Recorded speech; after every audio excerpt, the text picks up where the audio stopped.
Hello, hello, hello.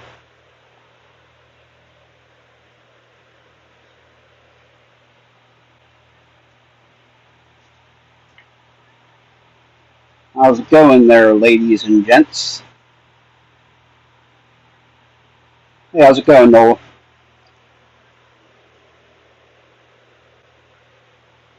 Hmm,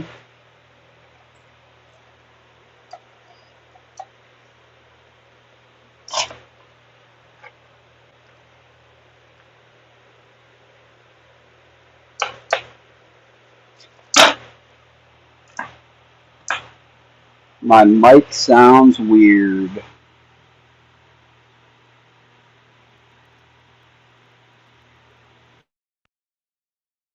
Any better?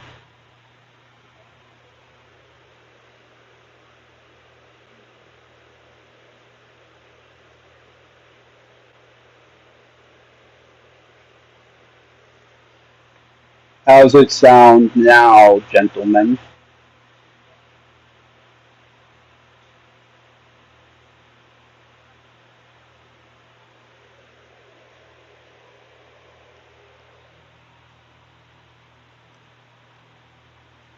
How does it sound now? Anybody? Didn't change. Hmm.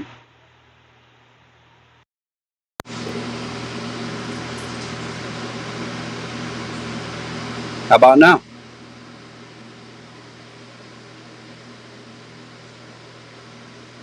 I am using a different mic than you. Oh.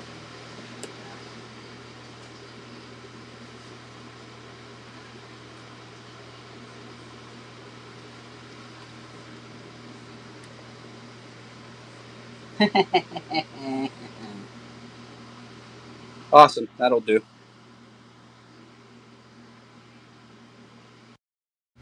Check, check. Hello, hello. Hello, hello, hello. Maybe that'll work. Yeah, that Jessica is my wife.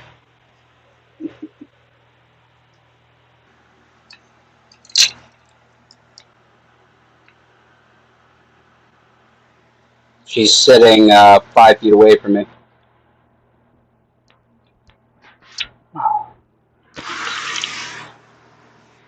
Well, I guess we can get rid of these.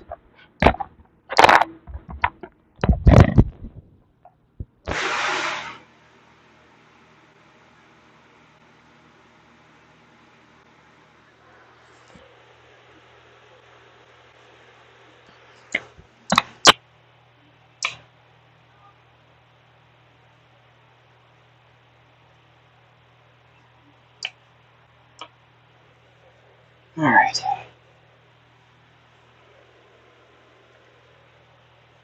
So, anybody who's interested, the link to join me is in the description.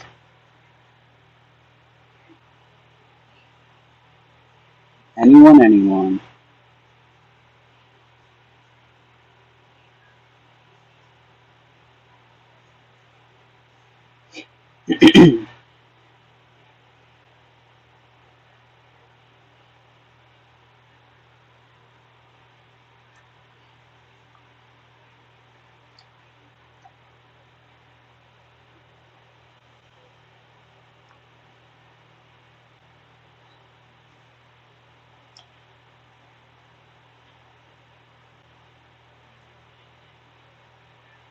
Well, let's just start picking something until somebody shows up. Oh.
X-Men, do you want to know what I carry with me every day? Is that what you're getting at?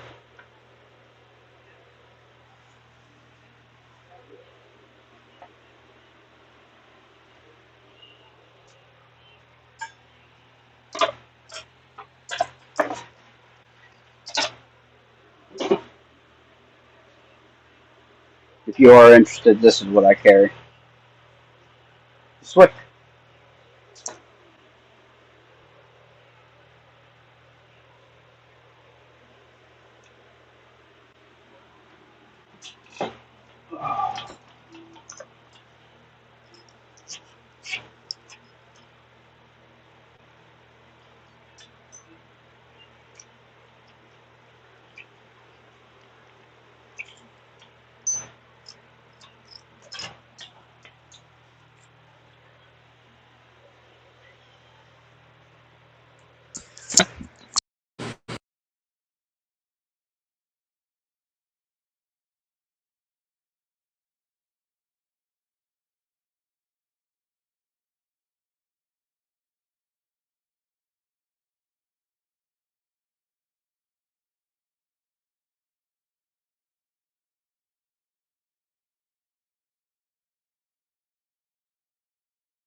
There, that should be better.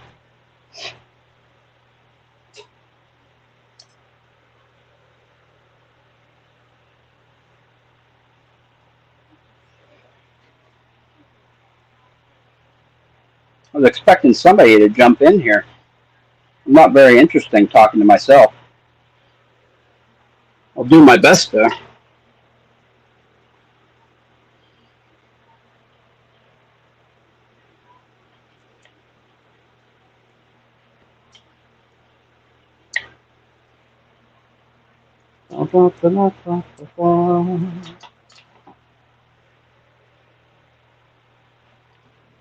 No problem there, X-Men.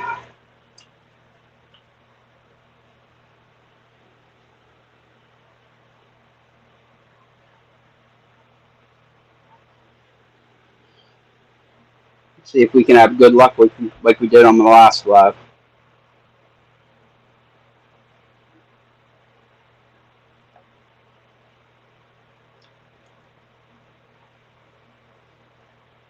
Ah, open. I'll take it.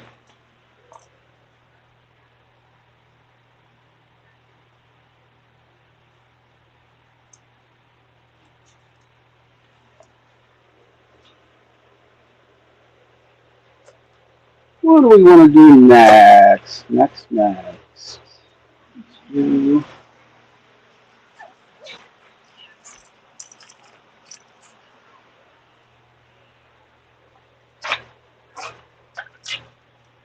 Let's do something dimply next.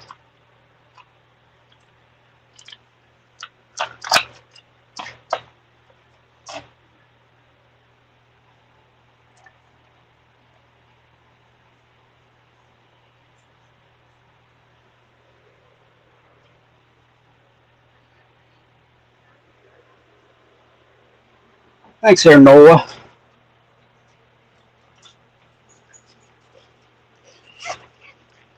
Hey, Kraken's here.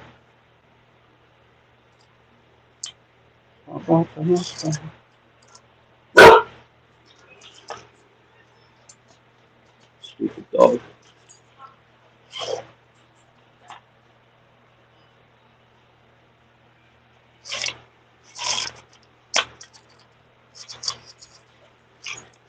What is happening, Mr. Kraken?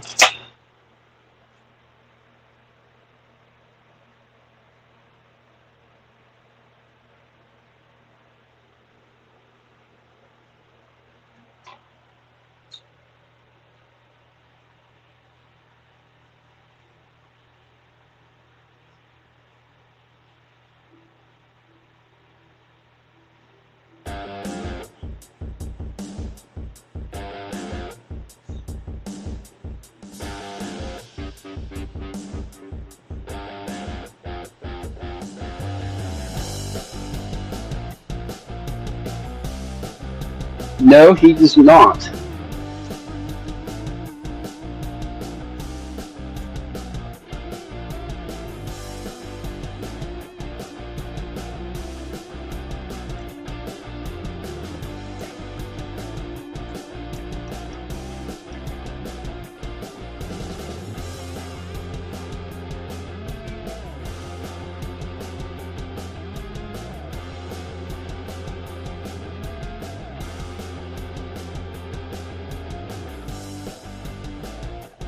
Stu isn't here.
Yeah, I am not monetized there, X-Men. So, no memberships here.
What's up there, Stu? You're a little bit late.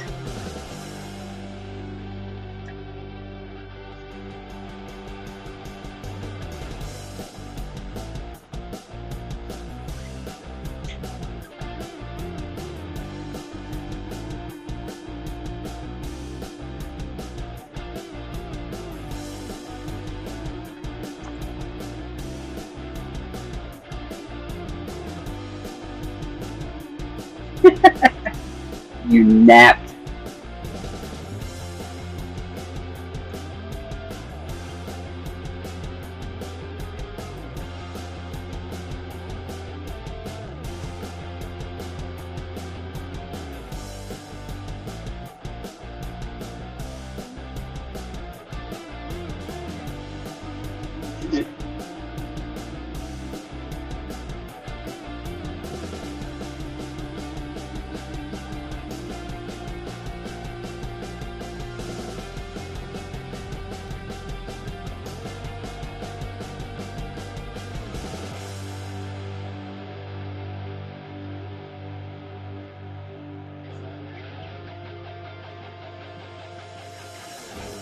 Give a hand to my wife. Decided to join us today.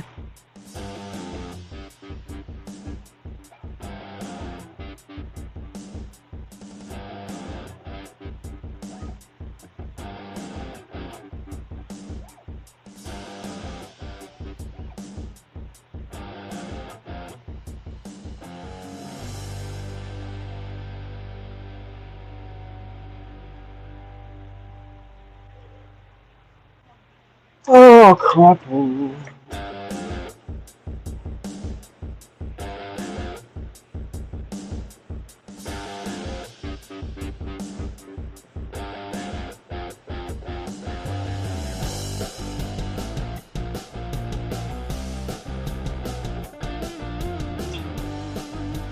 Well, somebody needs to come talk to me because I am not very interested by myself.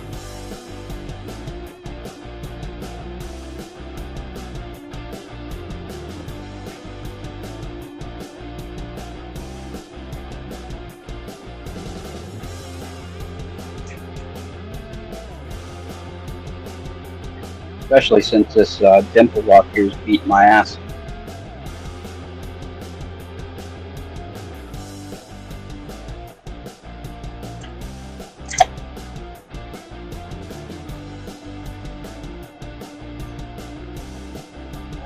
Shit.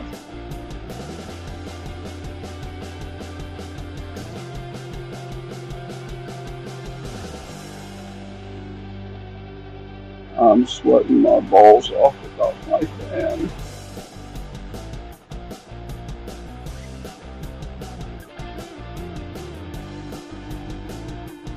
Okay.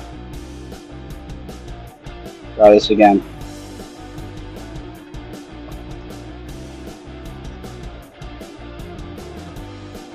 Oh.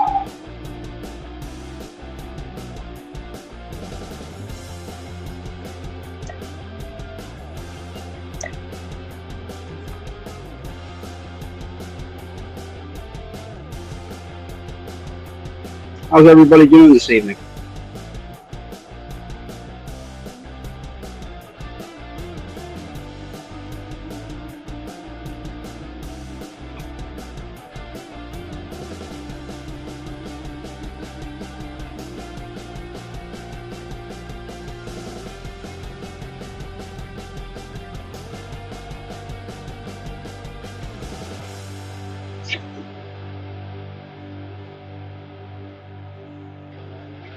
Stu is groggy.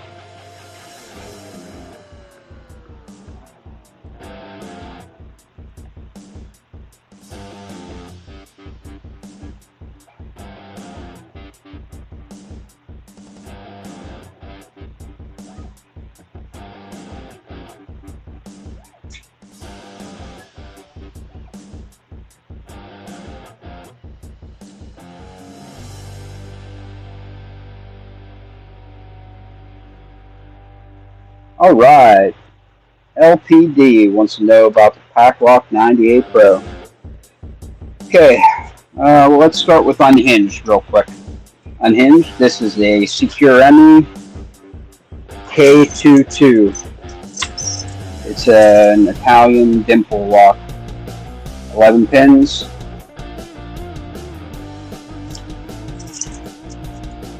Full lock. 11 pins, row of 6 on the left and row of 5 on the right. Wording kind of like a multi-lock sort of. 2 rows of wording. Alright, pack lock, pack lock. Pack lock. Key.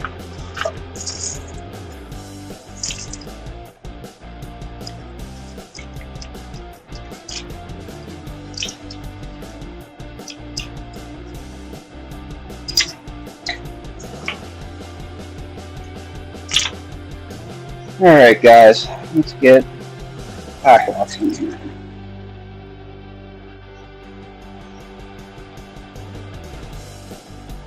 Hey there, Stu, you should come in with me and we should get through our pack locks together.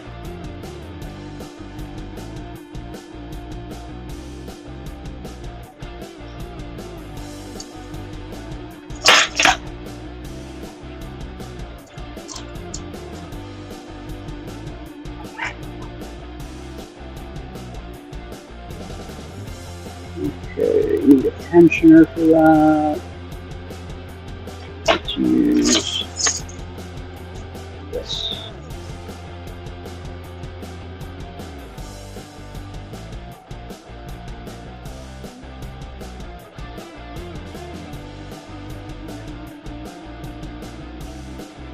Stu needs 5 minutes. Good. Alright, LPD.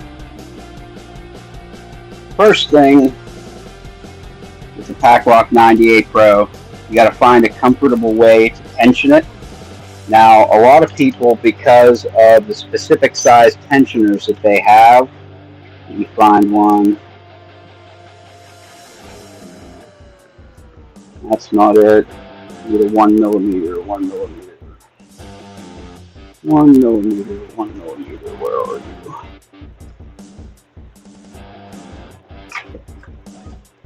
One millimeter.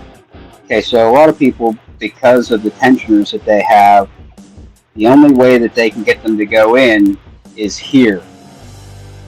Okay, I like to use these tensioners from the Covert Instruments Slim Pickens, because this tensioner will actually fit top of keyway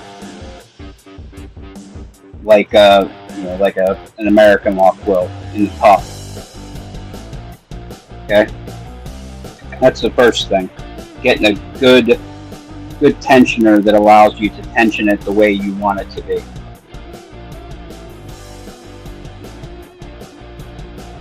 Alright, let's go over the jiggle test. Now, I watched Norland's video, Michael Gilchrist, and he helped me learn the jiggle test with his pick of this exact lock, because you'll find, and you'll actually see Georgia Jim do this same movement, where he'll go in, like right now I'm binding on 1, 2, 3 is binding, so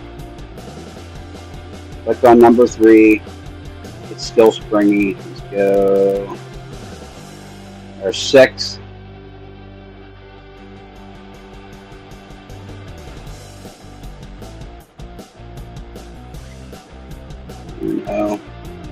trying to get one pin to frickin' bind up. Why is it not binding? Switch to this pin.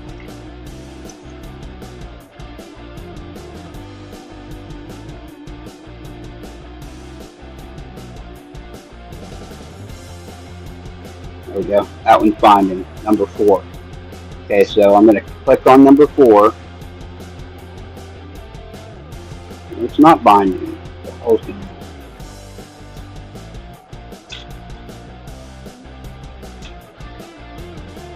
My lock's got stage fright. It's not binding up.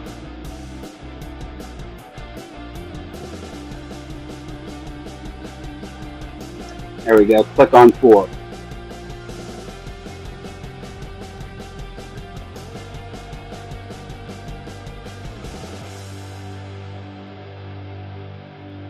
Trying to get to a good jiggle. Number 5.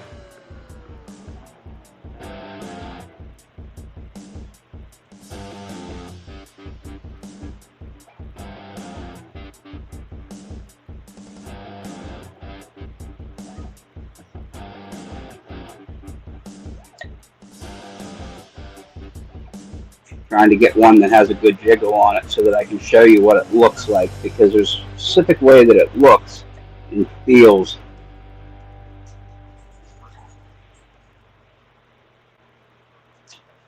This one isn't working. Let's try this one.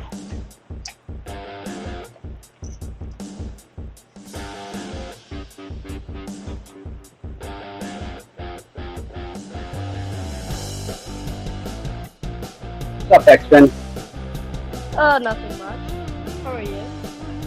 I'm doing well. I'm trying to get this stupid pack lock to behave here, but it is not behaving. Yeah. Okay, click on 1, click on 2, click on 3. I wish I could mess around with my pack lock right now, but I got it and I haven't reassembled it yet. So I just have it in pieces.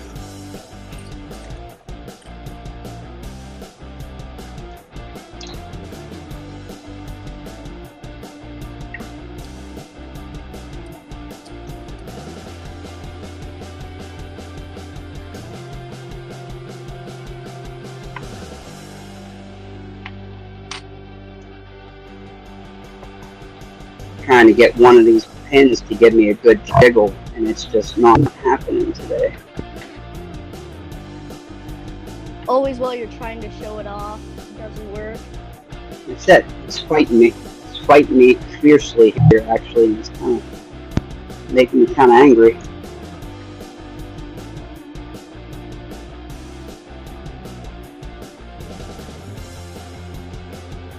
Guess I'll just start with my 1100. There you go.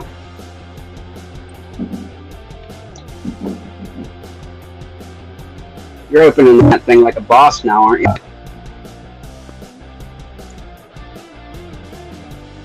Yeah, I'm getting it more reliably.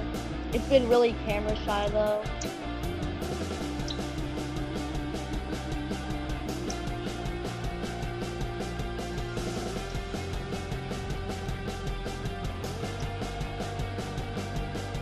Oh, God. That is 25,000.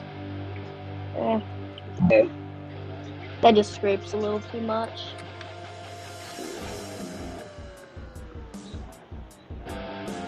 Okay, so let's try and get this to bind right. Okay, click on 1. And 1's still binding. Okay. Click, third click.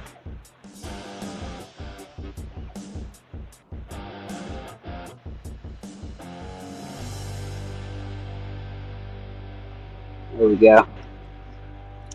Okay, so whenever you get a good jiggle on a pin, now a pin that's not binding, it'll be springy and you'll get movement like this.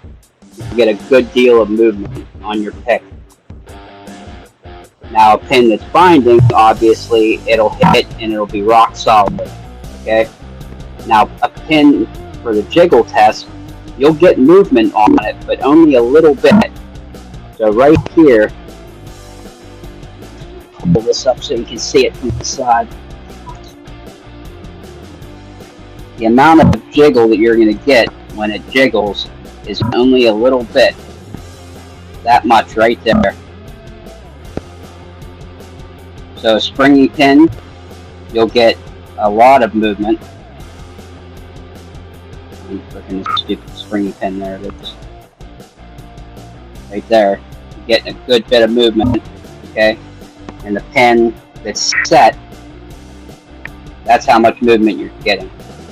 Just a little tiny bit, but it definitely feels like a little bit of spring, but only a little tiny bit. That's your jiggle. That's what you're feeling for. Georgia Jim, when he does it, he actually lets go of the pick completely and taps on it. I'm not good at getting the balance right to where I can let go and tap with one finger like he does, but he's freaking amazing at it. Because the amount of movement will be just a little bit. That's what you're shooting for when you're doing the jiggle. I got a Let's Do in. Oh, Nola's here at the stage. What's up, Nola? Hey, Nola. How y'all doing? I'm doing fantastic. Trying to explain the jiggle test and the lock's not cooperating. Yeah, I'm Oh, looking for. Ray, I'm gonna hook mine up in 2 seconds. Just gotta get this off of here. I'm gonna leave them on there.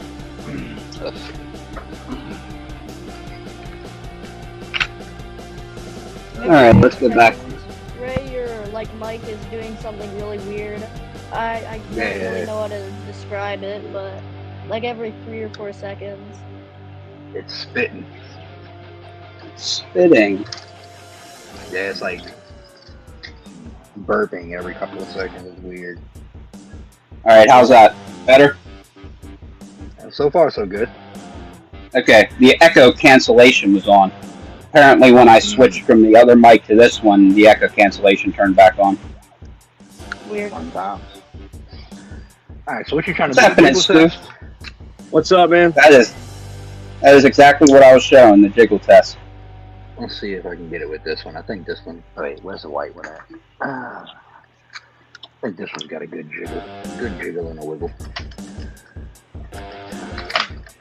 Jiggling haunts my nightmares with this lock, man. Where do you get Hey, the Think I need- Packlock 98 Pro is like my favorite warm-up lock. Oh, man, you're killing me with that. Oop, Let's see if I can. That was got like it the time I'm on a live with Parky and I'm trying to get it for the first time trying to get into this lock and just it's killing me. And he's like, "This is so easy, easiest lock I've ever done." Just popping it, and then Not Too Dead's over on the other screen. He's got 1 pair of handcuffs on, 2 pair of handcuffs on, 3 pair of handcuffs on. Keeps popping the 90A. I was like, man, y'all suck. That's the thing. This one, not too bad. This one here, pretty easy. This one here, not too bad. This one here is really freaking hard. Yeah, I console myself with thinking I got the hard one. That's I got the key for it over here. The fitting is just kind of nasty. Where's the key on this one? The snack, that's miles back. There's a bidding on this one. I mean, it's not nice, but I'm sure it's not super bad. There it is. Let's see if I can get it. Here it is. The show you this. There's the key, or the one that gives me trouble. Oh, yeah. Yeah, it's a little nasty. It's definitely much worse than mine. Mine's not like easy, but it's much easier than Yes, that. yeah. I have some that are easy like this one, and then I have some really tough ones that I ordered off the special menu. Special menu, huh? Yep, they have a special. And then I have a couple spare cores for it. I called them up, or I emailed them, and I said, hey, I dropped one of the pins on the floor, and I can't find anywhere that I could buy them. So they're like, well, we don't really sell replacement pins for the Pro Series. We'll tell you what, next time you order, we'll just send you 2 cores. And I was like, sold. And I bought one that day, and they sent me 2 cores. And this lock here, it actually has it has security pins in the bottom, all security pins in the top, and no bump stop pins. So it's pretty cool lock. At the stage. Hey, welcome back, X-Bin. What happened there? I don't know. You left. Yeah, I don't know. I was just kicked out for a second. Not sure. Let's see if there's a jiggle while I show it on camera. Might have accidentally pressed something.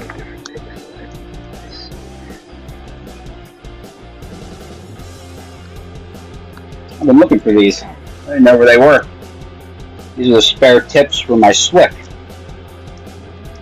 Oh, nice. Show the jiggle on these, but Yeah, they've been missing for weeks. I didn't have no idea where they were at. They were in with my pack lock keys. Well, naturally, that's where you'd put them. Yeah, naturally, that's where they belong, right?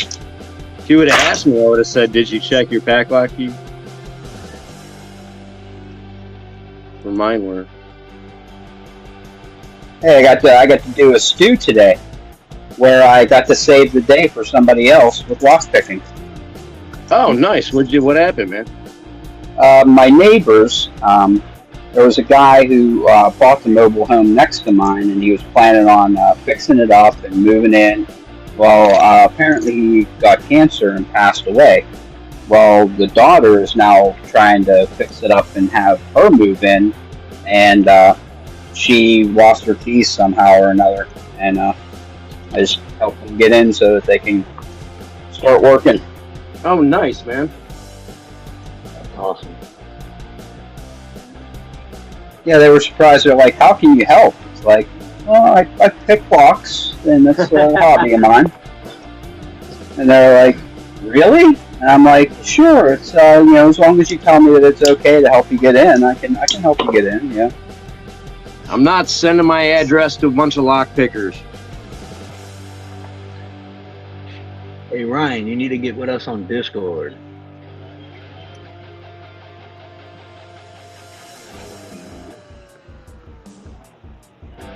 Ryan, what's up, Ryan Fitz? I see that name a lot. That's the one I was telling you about the other day, Joe. Stu. Ryan Fit. What's that? That's the one I was telling you about the other day. Oh yeah. Yeah, so this is a good little jiggle on this one.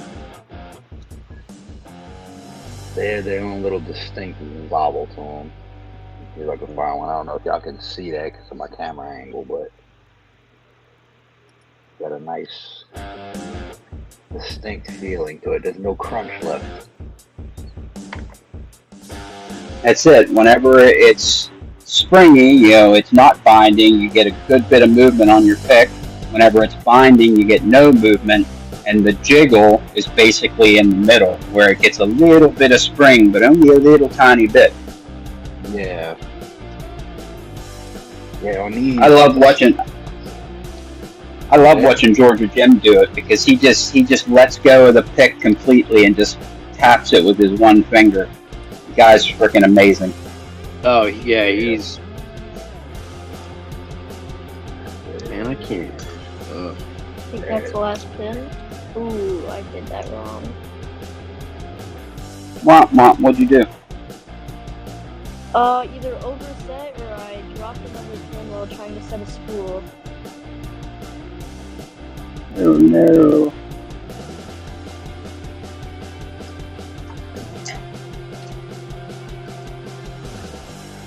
I can't get any bars to fit, and the one bar that fit in this 90A I lost in my car. Do you have a 40 thou top for keyway turner? All of my, it doesn't bite. That's what's been biting, and barely enough, but I think I chewed it just enough up. LP. No, try going in this way, Stu. Where if you it at? is overset, you won't really, you won't feel the pin On the left side, in its position. go in the very top on the left side of it. Well, I picked down. Oh, you picked down. Well, yeah, same concept. Yeah, Same concept, just upside down. I Y'all mean, weirdos with y'all Euro picking type positions.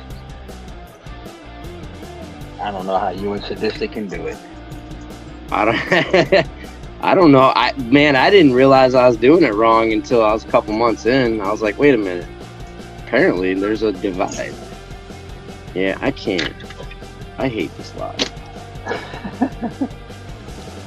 Hey Stu, actually where he's telling you the tension actually looks like it would feel pretty good for upside down.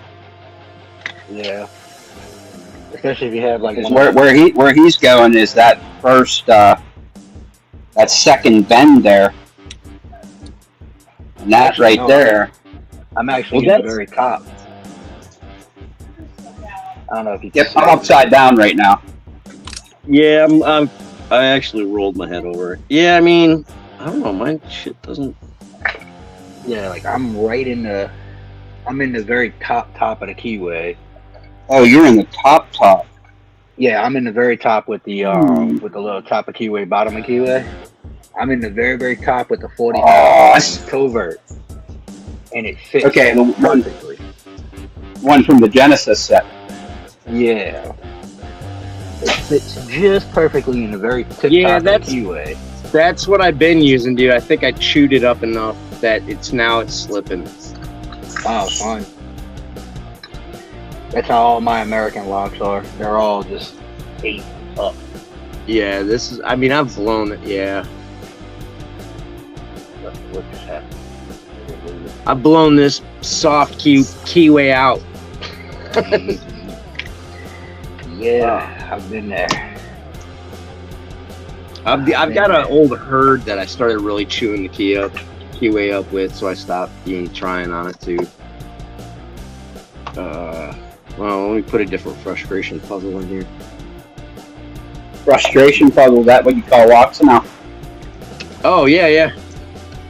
It's awesome.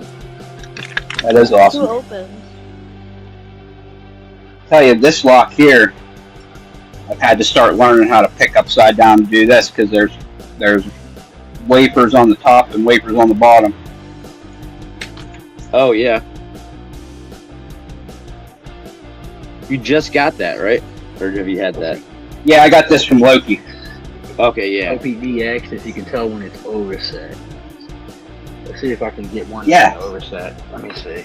Because the bidding on this one from Picking Tom, it's kind of hard to overset one of these. So let me grab a different one with a nice. Yeah. Yeah, it definitely feels different when it's overset because when it's not binding, it's springy. When it's binding, it's hard. If it's just a little bit springy, that's the jiggle. That means that it's set. And if it's overset, it'll feel mushy. Yeah. Let me see. This one. That means that you'll push up and you won't feel anything push back on your pick. If you push up on a pin and it just falls back into your pick and feels mushy, you've overset. Pin one should be able. Pin one should be able to go way overset because it's like a pin one cut or a low cut. So, Let's let Nola go full screen since he's trying to show something. see if I can Wicked. just overset everything. It's actually it's really hard to overset on these things sometimes. And honestly, you can kind of tell when it's overset because when you do go too far, you really gotta work for it. Like I'm trying to overset pin one, and I'm really having to. Once you get overset though, like right now, you kind of get nothing. There's just nothing left on the feedback. It's just dropping. Mush, right? Pretty much, yeah. Like I'm overset on one, and I'm getting just nothing. It's just bound up and just stuck, but it won't do anything. No feedback at all. You'll get mush until you get nothing, and once you get nothing, you know you're completely gone. Yep, you probably just fully overset as high as it'll go. Yeah. Once you go too far, it's a wrap. Plus, you can kind of like often feel it, that squishy little slides when you're oversetting something. Mm-hmm. I don't know if that makes sense to anybody. Like I can feel that the way, like if I can feel it sliding when I'm pushing up. Yeah, you don't get them sharp clicks anymore. Yeah, it's just like literally, it's like you can feel the slide, like a slide or a catch, but like there's no click, there's no movement. Yep. Yeah, you gotta like really let off tension and really work for it to get it to go up to that point.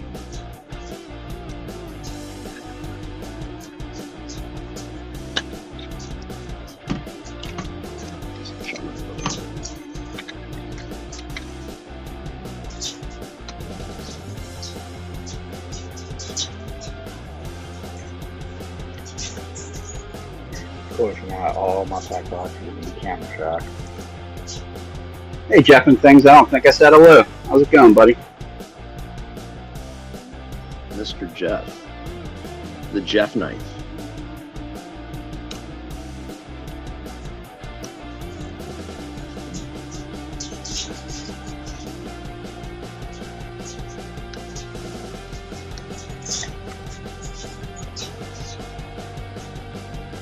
Okay, this is a nasty salsa.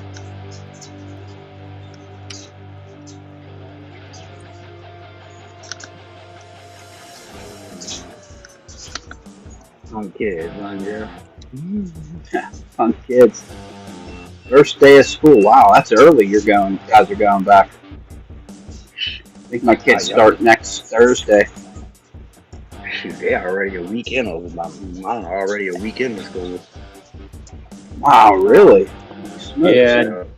Down south, they jump earlier. Yeah. You guys get out freaking in May still.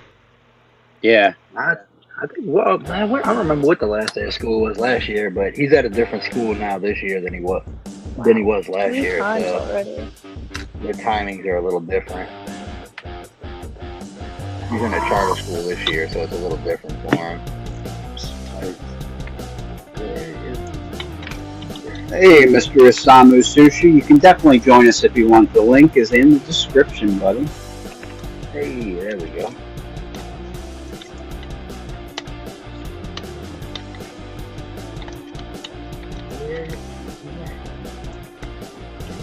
Oh,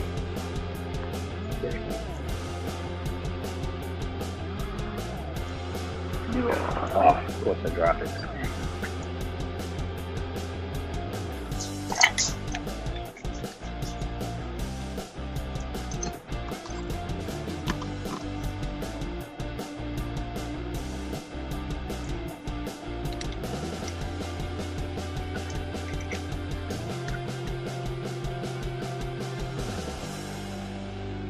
That's not the right screwdriver.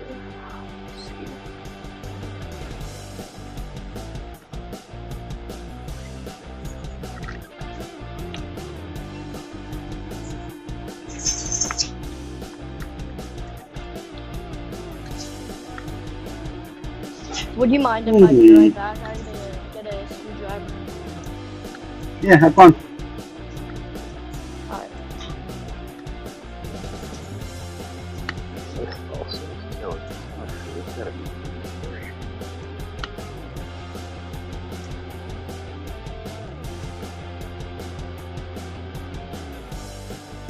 Ooh, Chev Greg Allier's in the chat. What's up, Chev?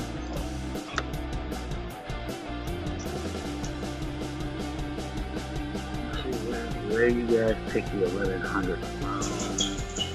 Yeah, I pick off the bottom. Jeff. Yep. I pick off the bottom too. I use like a 18 or a 16 thou, and I just go directly from the bottom of the keyway.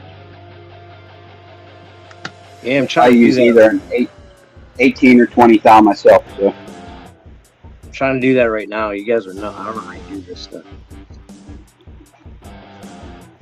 What you said, Stu?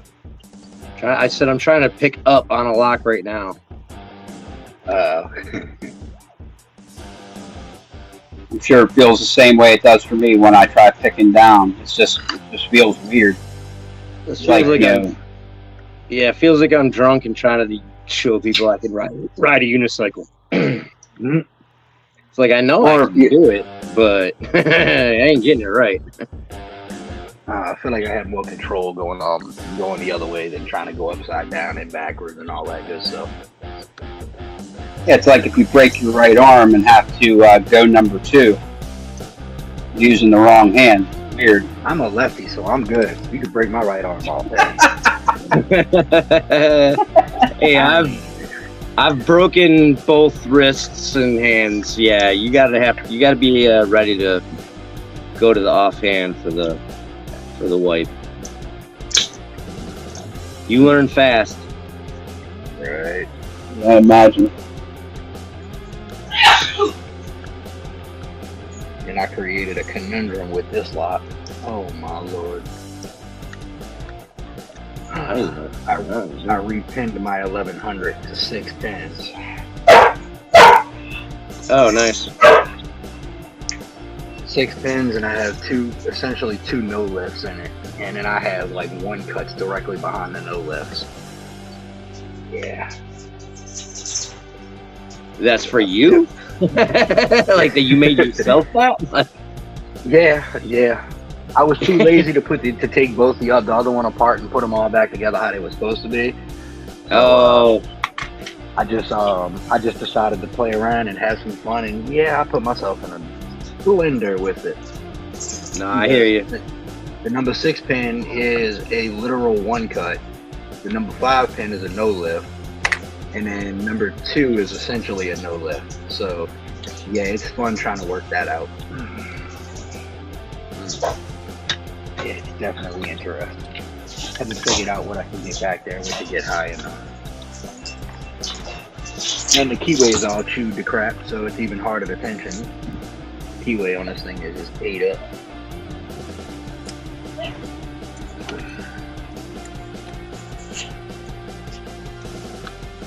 Oy vey.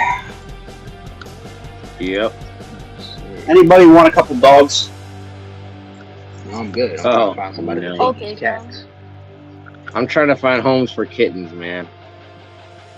Yeah, my pit lab and my golden retriever shepherd mix were just freaking extra special rambunctious. I had to give them the look. Next is the voice. Yep. This was my latest one here that I've been trying to get, and There we go. I absolutely cannot get this thing picked. That bidding is just outrageous. Yeah, that's a little fun. Yeah, I don't want Yeah, to do you it. have That looks like a bump key, man. you have to pick, and you have to pick off the left ledge here because there's not enough space. Let's see if I can get the thing to show up. There's not enough space to get a pick in. Man, I can't see the damn thing. Sound like it's time for it before it's half diamond on that. There we go. Now you can see it. You know what? I don't even think I have one of those. Nola, I got this dom I'm trying to get into. I can't even get through the keyway, man, and try on the pins, really. Dang. Didn't you get the ripple handle set from Southern? I did. Well, I did. The original one? No. No, I got all rakes. I swapped it out. About to say, that's what I use here. He threw in extra rakes too, so. Fine. Yeah, that DeForest half diamond's pretty good. I mean, I like the Jimmy hooks, but I do not want those DeForests.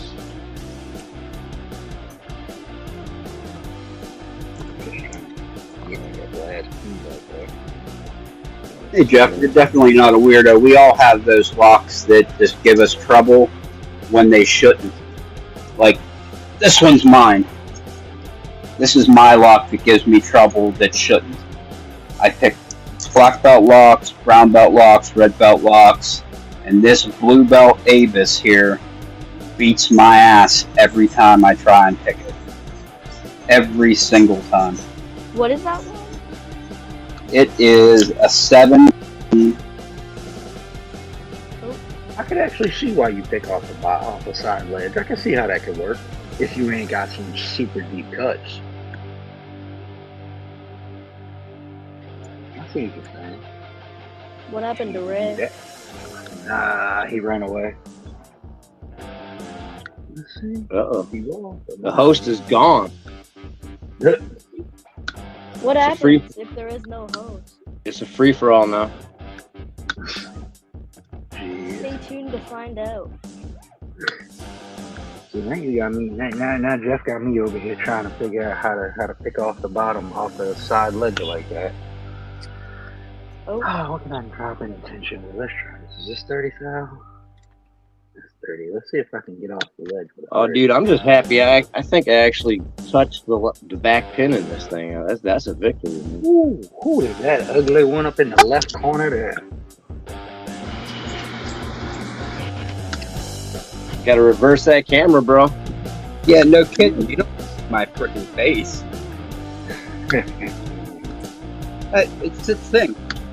I can't figure out how to make my phone not accept phone calls. So anytime somebody calls my phone, it boots me. Oh. Either put it in do not disturb or put it on airplane mode and then turn Wi-Fi back on. I just don't have any friends, man, so I don't get any phone calls. That's my solution. Yeah, you heard me right? I'm going to be honest I with can you. tell you that works pretty damn well. Probably somebody called to try and get me to buy something or whatever. But this 7-pin best core inside of an Avis lock body. Now, I can pick this 7-pin core in a vise. I can rake it. I can single pin pick it. But the second I take this core, put it inside this lock body, it becomes unpickable. Yeah. Completely unpickable. I cannot pick it to save my life. If I need to pick this to get my family out of a burning building, I'll die.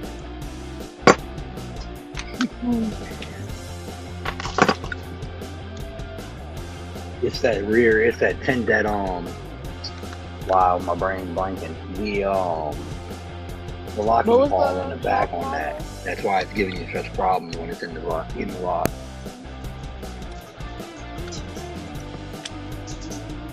Yeah, I give up on this one.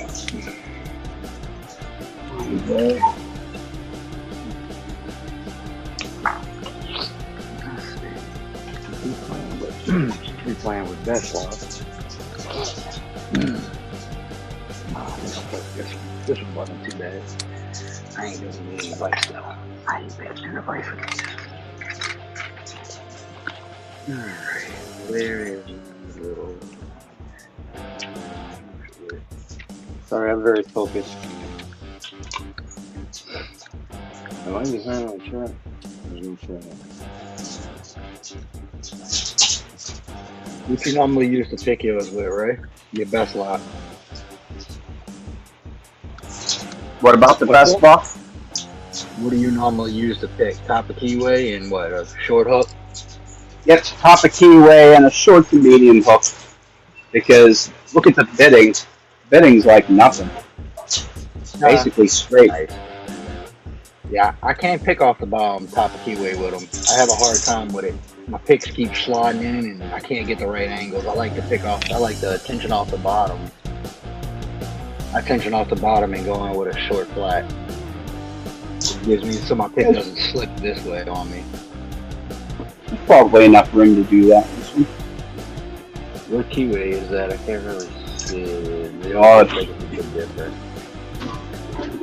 Okay, yeah, yours is a little different than the keyway I have. I don't know if mine will even show. I don't have a flashlight, but yeah, yours is different than mine. But you should have enough. Yours actually has enough room to go directly off the bottom, huh? Oh yeah, I can definitely pick right off the bottom. Oh well, yeah, you're good. Yeah, I don't blame you. This one you can't. Oh, I also got this one. This one's a 6-pin. This one I can pick all day, every day. Nice. That's a nice one. I like that one. Yeah, this was an eBay find. I think it was like, I don't know, $10 or something. It was dirt cheap too. I need to find one like that for my collection. You gotta jiggle the key, but it's okay. It's got personality. Yeah, that's usually how it goes. My one buddy found that entire freaking box of junkyard blocks. I'm super jazzed about picking those things. So there's some nice ones in there. That box is gorgeous, man. How much did you get it for? I got all of them for $40. There was 2 lots. Nice. One was 23 and one was 17. So Nice. Yeah, there's about, I'd say 12 or 14 locks that all have keys, and then the rest of them have no keys. But there's actually one I found in the bottom. I'm going to bring it out right now, because it is beautiful.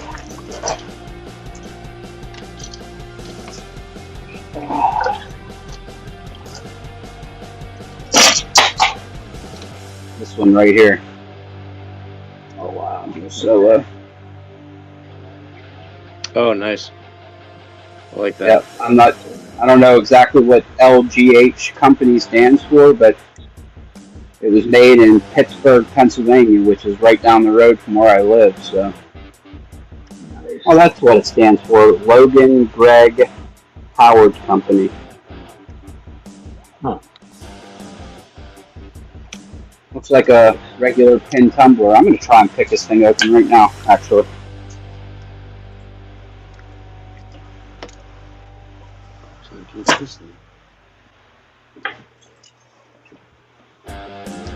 Let's try and rake it in honor of Stu. Oh, give it a rake. Yes, I am.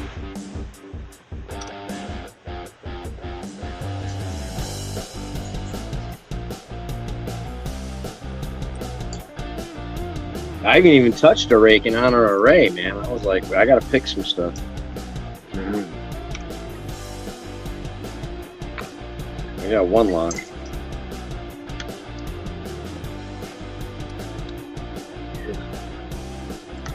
What? This isn't even locked. Oh, there we go. Sorry, I went solo and forgot to turn it back off. I can't believe how many times I've picked this today. It's like my third or fourth time. You already did lock it or already? I'm picking on that 1100 over there, then. Yep. Nice. What in the world is my 50? For the last few days, I've been having a lot of trouble with it, but don't know why, but it really wants to be picked today. Hey, that's how it is. I'm not complaining. Right. Some days they listen, some days they don't.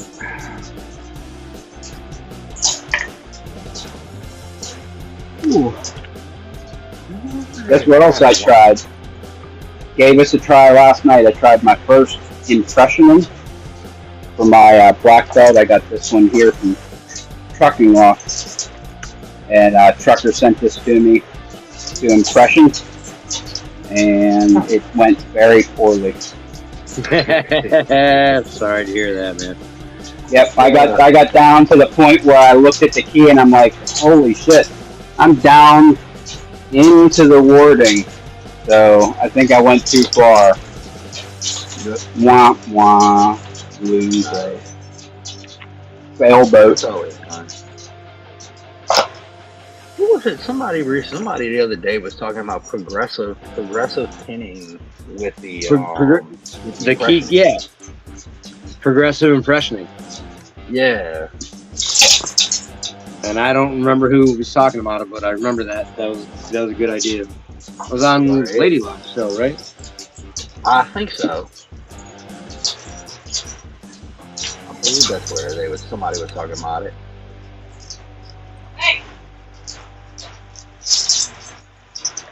Sounds like a pretty slick idea, but I can't get the pins out of this thing, so it is what it is. You should find yourself one of them the Master Lock commercial with the repinnable cord. It has to be this one. It has to be the one that I got from Trucker for my black belt. Oh, really? Yep. Yep, it has to. You have to get a specific lock from a trusted black belt. That way, they know that you don't have a key, can't get the key. All right. And it has to be like a lock that they don't make a leashy for and all that garbage. Sounds like fun.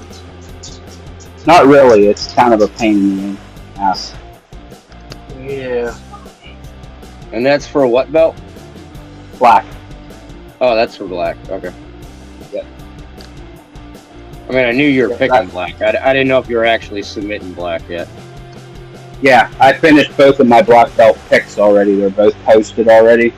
So I just have to impression this lock, and then I have to take 3 of these blanks that I got from Moki, make 3 picks, and then I'll be able to submit for black. That's all I got left is the 2 quests. Nice.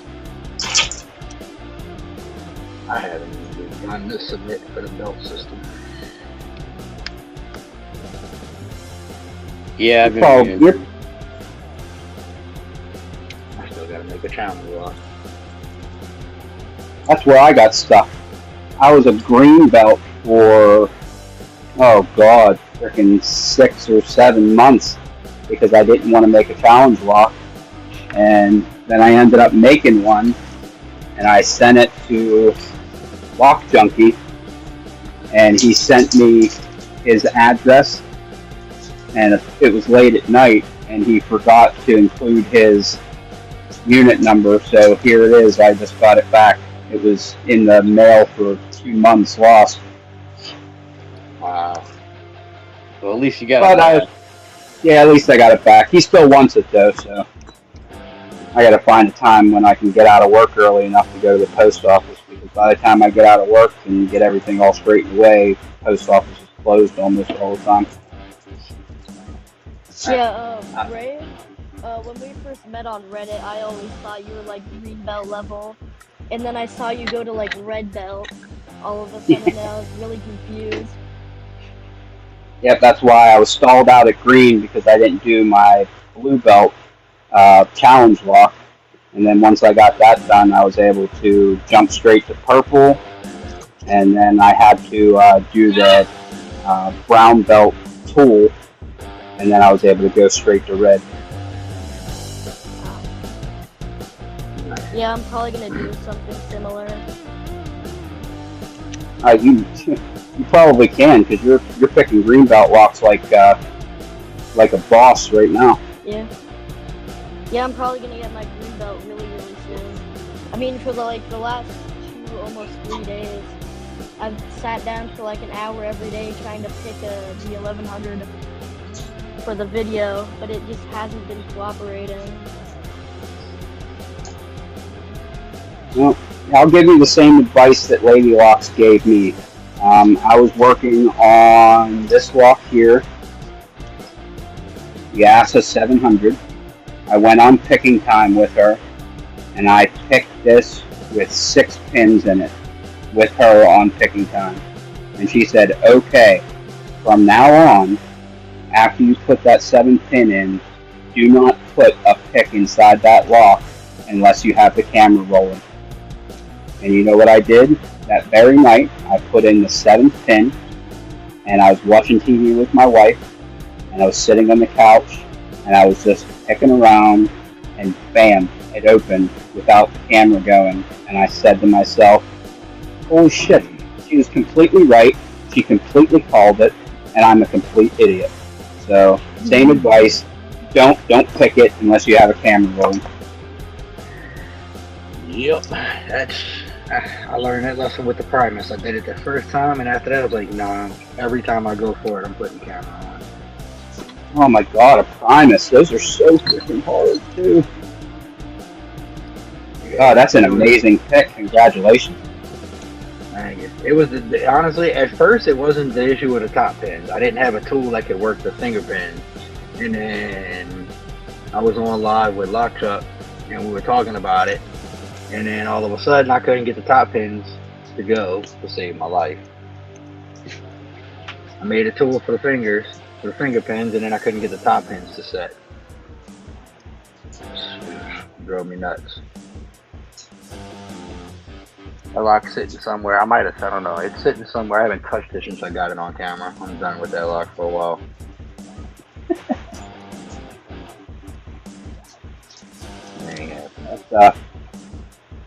That is something that happens to a lot of us. Which lock was it that I opened? That when I got it open, I was like, okay, I'm not touching this one again. This one, Medico biaxial. I got the thing open, and I'm like, okay, I'm done with you for a while. Right. These things are nasty, nasty. Yeah, I think my next buy is gonna be that biaxial cam lock, the Medico cam lock off eBay. It's like $12. Oh, those are good deals for sure. $12. Pretty sure. $12 is good for Right. a faster lock. Yeah, it don't have the sidebar, but you still gotta rotate. You still gotta rotate and to be able to lift the top pins. Well, let me rephrase. It doesn't have driver pins. It doesn't have driver pins, but it's just basically a sidebar. You have to Hey, rotate and lift the pins. I gotta bounce out for a bit, right? All right, see you in a while. See it.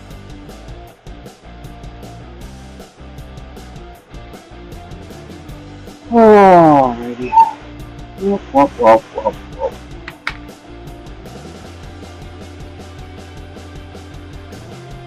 Hey Jeff, you're picking smart keys. That's pretty cool. That's funny. I actually just bought a Duo. Just got it the other day. Haven't gotten it picked yet, but I kind of understand the principle behind it. Oh, what, the Smart Key? No, the Illinois Duo. Oh, man, those aren't. Honestly, I guess it's a purple belt because it's so many wafers, but Yeah. it didn't feel like much of nothing, to be honest with you. That's what it seems like, because everybody knows how to pick it. You pick the 4 side wafers, and at that point you fall into a false set, and you can't overset anything. So you can just poke around and not have to worry about oversetting anything. You press anything as hard as you want. So you're just poke until she opens. Yep. Only thing you got to pay attention for is breaking a wafer. Okay. The wafers are if you are heavy-handed, you got to learn to be a little bit on the lightweight side because where's mine at? When I did my little speed run on mine, it kind of got chewed up pretty good because I was putting a lot of torque and a lot of pressure on the pins on the wafers in there, and I mean you can see. I think you can see kind of on the keyway. The keyway is all ate up right now. It's beat up. I kind of beat it up. I don't know if you can see. Yeah. So I did my speed run. I got it down. I think it was like 53 or 52 seconds on the pick on it, and I'm done with it. I'm keeping it as a display now. Well, I'm not putting the pick back in it. That's the same thing I do with my old blocks that I get. I pick this one time, and then we're done. But wafers are just they're so sensitive. They're so much more fragile than your standard pin tumbler. And it was fun. I had fun picking it. But it's also an old lock, and I don't want to destroy it. If it was a brand new one, and I could just go and buy another one, I wouldn't care. You said X-Men? What are some relatively easy wafer locks I could probably get my hands on? Car locks Actually, in the yard. This one here is pretty good. It's one level above you. It's a blue belt level lock. It's the Miwa DS. I'm sure there's a bunch of them on the used market that you can get from people on Discord or whatever. And that's wafer? Yep, this is a Japanese wafer lock. Oh, okay. Nice. Now, I mean, if you just wanting to get some practice in with some wafers, X-Men, if you can get to any car lock, most of your car locks are, not most, all of your car locks are wafer locks, and they're a good place to practice.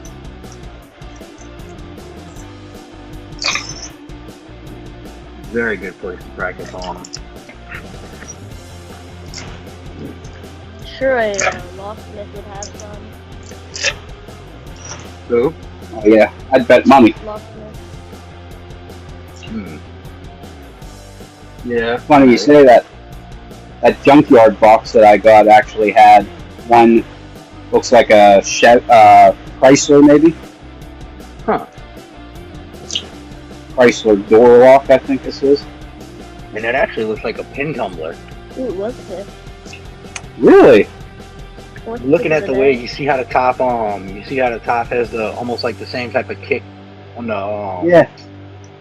almost has the same kind of kick removable panel, but I could be wrong. I've never seen that particular Chrysler lock, but I don't think that Hey, what? if that one's, I don't know. I've never seen that one. I'll tell you what. Let's open it up. If it'll Find open, out right now. it may or may not open, because I know the Rangers, Ford Rangers, which is this thing, you can't gut them. Once they're installed and together, there's no getting them apart. They're a one and doneer. So that'd be cool if you can take it, they actually come apart. We're gonna see if we can remove, because there's a top Bible cover here now that I'm looking at it. Yeah, be that's able to why I was take like, that off. that's strange.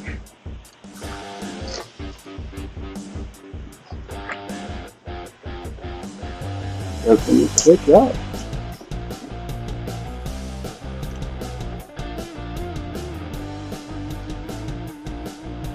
I was only set.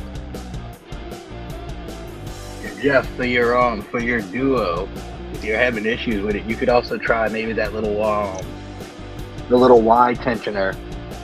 If you have one of those little shuttered style tensioners, I don't have that particular one.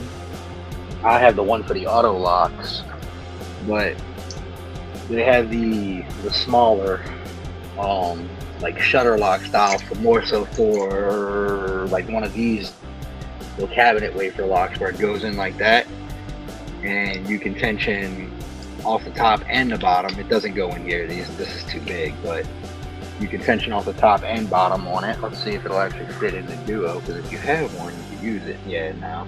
These are too big because these are designed this way.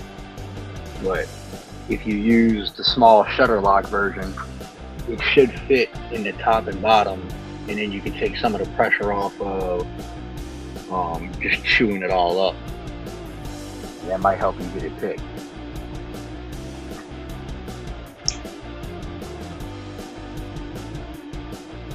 Smart keys.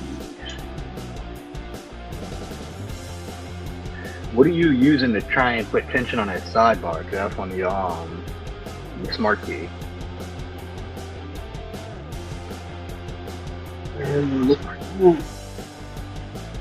This is pin tumbler all day long. Huh, look at that. That's news to me. I've never seen that. That's pretty cool. Well, let's see what's in it.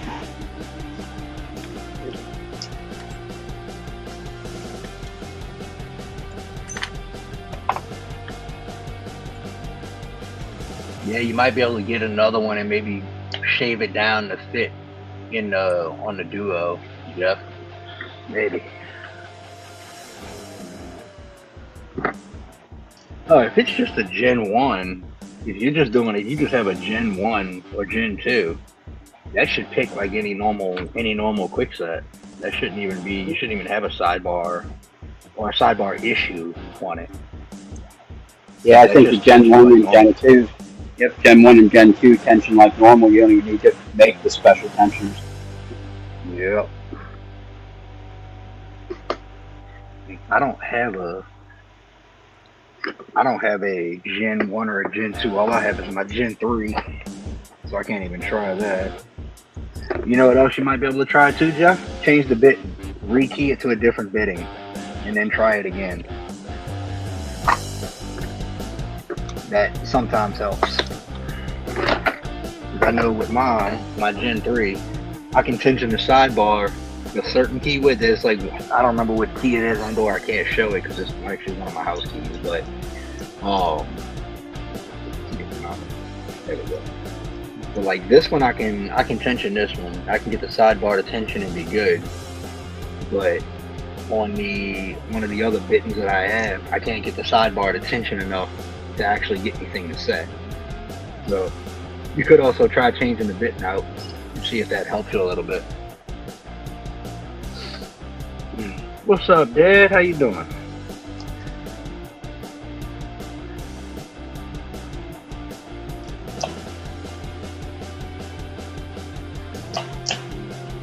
Find the right pepper and repeat it to a bone since then it's called match flip to learn the feel. Yeah, they're kind of weird with the feeling because they're not a they're not pin tumblers, they're like sliders. They're more of like a slider type deal, and they have a really weird feel. It's kind of hard, it's hard to describe how they feel, especially on those. But when they actually pick, when they actually get to a set, they don't have the jiggle test isn't quite the same. And if you're tensioning maybe too hard or too light, you also run the risk of popping it up past it. See, I might take this one apart. I'm doing that now with it.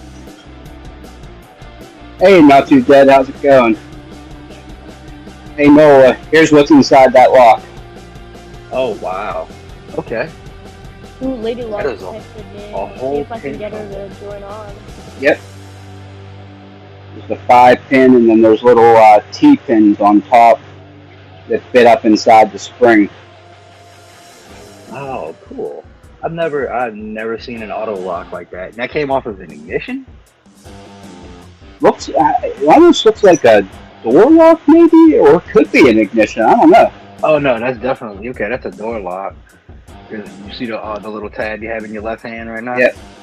That's hooked in with the rod that locks or unlocks either a door or a trunk or something like that. That's pretty interesting. I've never seen that now. Now you got me wanting to find that.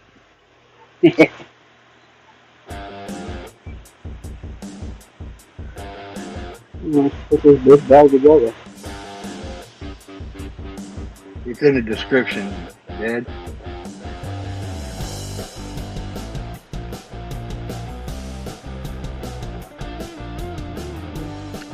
You got me wanting to look that up. Where's my other phone at? Pin tumbler. Bracelet lock.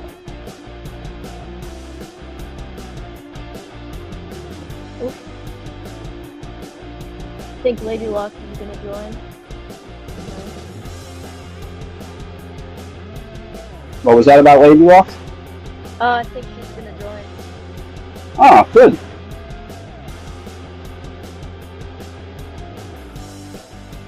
I think this is the funkiest way to pick a lock you possibly can. What in the world? They're definitely thinking outside the box. There is absolutely Yeah. no feedback whatsoever. I believe it. Like, I don't even feel like there's pins in this lock. Jeez. And it's kind of bendy, so it's even worse. Kind of like having one of those bent tension wrenches, but on a pin. That's awesome. Yeah, Dad, the link's in the description if you want to come in. Try and bend this back so we can back on. Haven't even set a single pin. That's pretty cool. I like that one. Huh. Okay.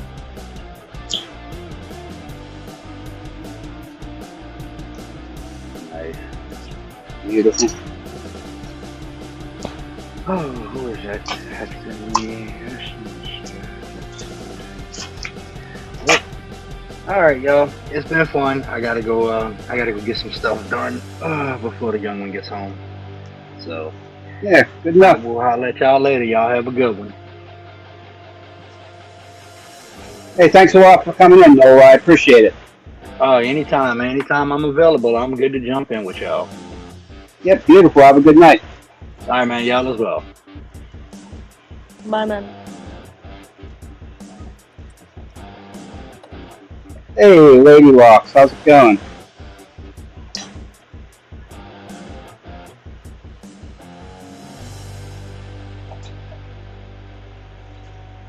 messing with this weird 10 tumbler car door lock.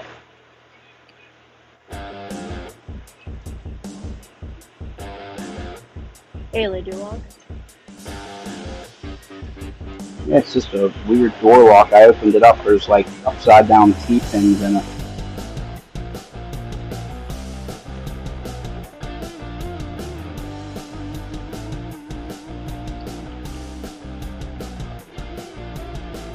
Definitely be easier if I wasn't doing this in hand. I'm actually finding that it's getting harder for me to pick standard pins. I buy that. That you're expecting it to be harder than what it is, so Yeah. actually it makes sense. This is, I believe, one spool, 3 standards, and it is giving me like much more trouble than it used to.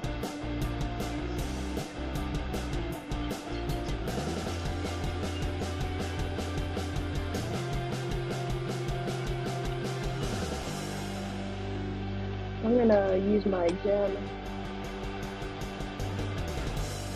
I gotta love gems. They're like my favorite profile. Yeah, I only have, well, I actually have 2 gems. One's a custom pick from John Holistic. I Ooh, believe it's around 25,000. And I have another 25,000 gem. that looks like a Peterson. Yep, Peterson and a custom pick. I'm actually thinking of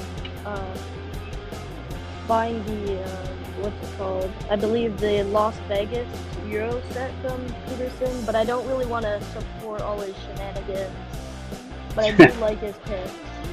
Not him, but I do like his picks. And that's pretty much everybody.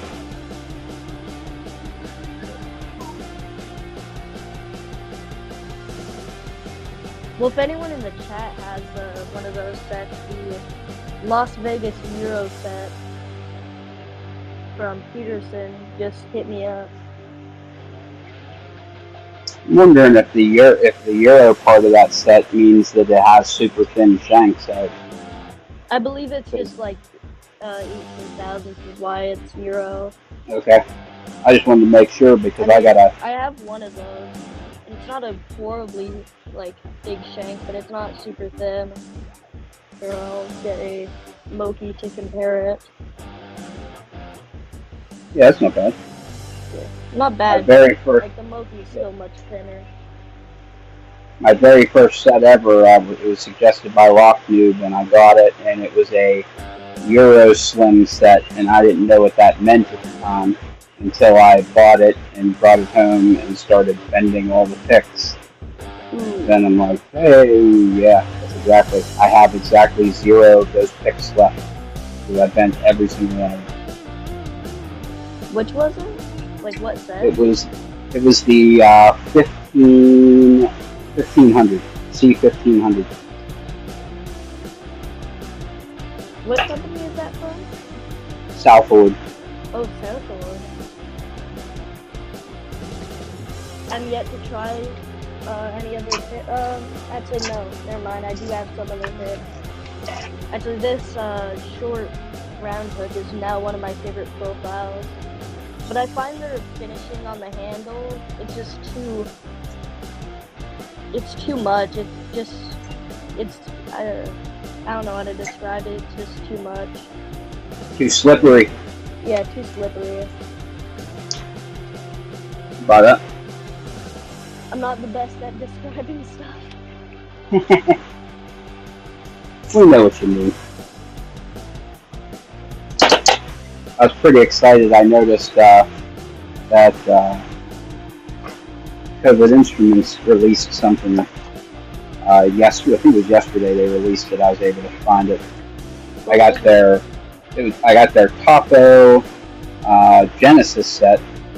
They're super highly polished and they're all engraved. Well, they released a Taco engraved handle for the Covert Companion for Sling Pickings. So I got that. It's on the way. Well, that's cool. I would love Yeah, to have some of those like really cool looking things, but I'd be afraid to break them.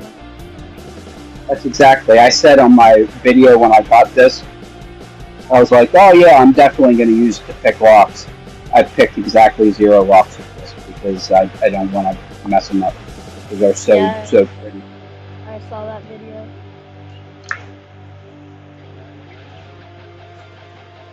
Hey, Isamu Sushi, I ordered the handle for the companion too. I'm going to put it on my...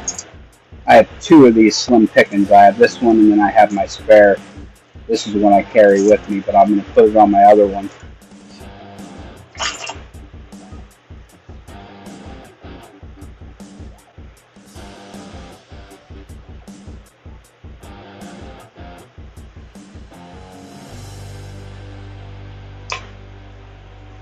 I'm really lacking on deep profiles because I only have, let's see, I have 1, 2, 3, I have 4 in my 1 in my rib pit. So I only have 4 picks that are deeper than a short hook. And, Oh, really? yeah, and one of those is the coastal hook, so I'm not really gonna be. That's way too deep. And I'm not a big fan of the forest diamonds. I don't mind them, but I rather a hook. Yeah, I'm not really a fan of DeForest diamonds either. Yeah. It seems that people, they either really love them or really hate them. Yeah, I believe that. Yeah. So my only really medium hook that I use is from my rib pit, and then my Jimmy Longs.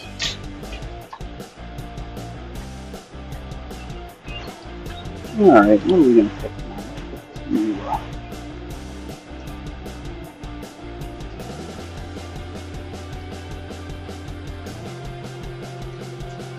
Hey, Isamu Sushi, that's a good idea to turn it into a slim picking because it really is. If I didn't have the Swick, this is what I would carry every day. This is a really good set to carry at EDC. Yeah. I normally just take this with me because it's, like, you don't notice this whatsoever. It's really slim and it's made out of leather. So it has barely any weight to it. And it has quite a lot of stuff in it. 4 picks, 4 combs, 3 jigglers and a knife tool, and then a tension tool. Nice. So this one's Looks really like a lot of picks and bypass tools in a really small package. Yep. It's like a Southern Specialties special. Yeah. It's actually absurdly expensive. It's like $80 or something. Kind of crazy.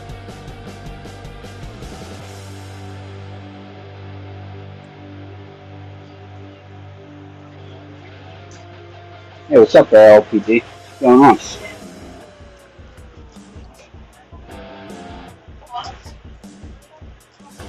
What's torture LPD? Yeah, I'm curious.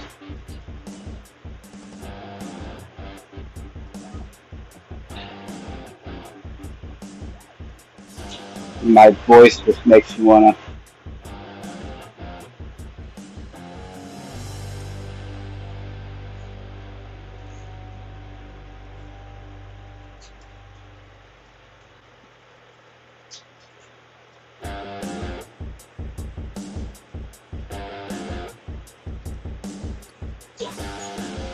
Hey, Stu.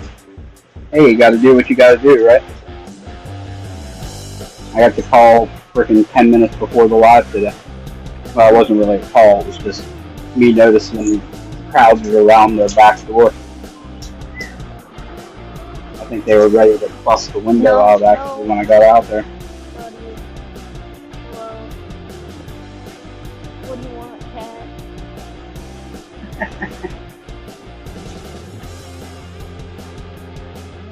You gonna say hi? No? Yes? What are you doing?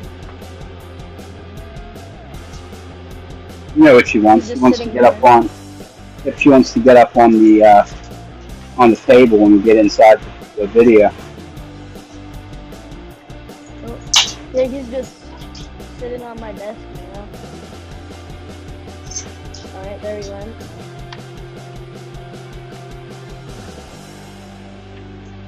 I have all my picks nicely aligned on my table. And now they're a mess. Thank you very much, Mr. That's Stewart. exactly. I got crap everywhere now. At this out, I was freaking polishing up my Swift.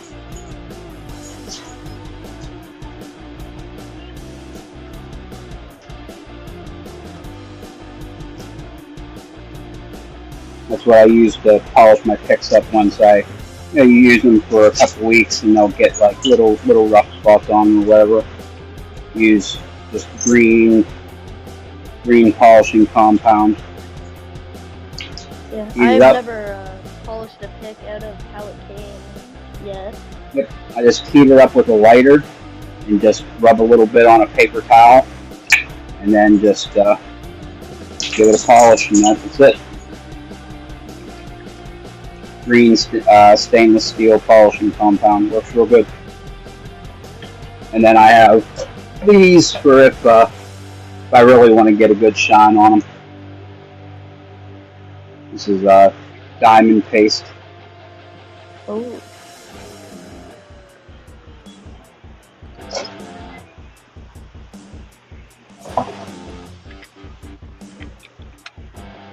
That was the thing. The Swick is a really cool tool, but whenever you get it, it is pretty sharp. There's you're not using it right out of the box, especially none of the rakes. How much does it sell for? I think it is. I want to say $80. It's either $80 or $89 Not bad. for its stock. But the problem with that is, I think I removed. Let me see how many I removed. Whenever I got it, it came with a bunch of profiles that I didn't like. So they have like an expansion set of their picks. So I bought that too, which was $30, and then I swapped out a bunch of picks. Let me see which ones I swapped out. I swapped out 1, 2, 3, 4, 5, 6, 7. I swapped out 7 of the 12 picks. Wow. Or for other ones from the other set. So basically what I got in here now, I got 2 rakes. I have a quad and a quint. And then I have a reach, a long reach. And then I have a short, medium, and deep flat, a short, medium, and deep thin, which is a pointed one, and a short, medium, and deep round. That is a lot of profiles. Yep, it certainly is. Oh, it's my favorite. I love this thing.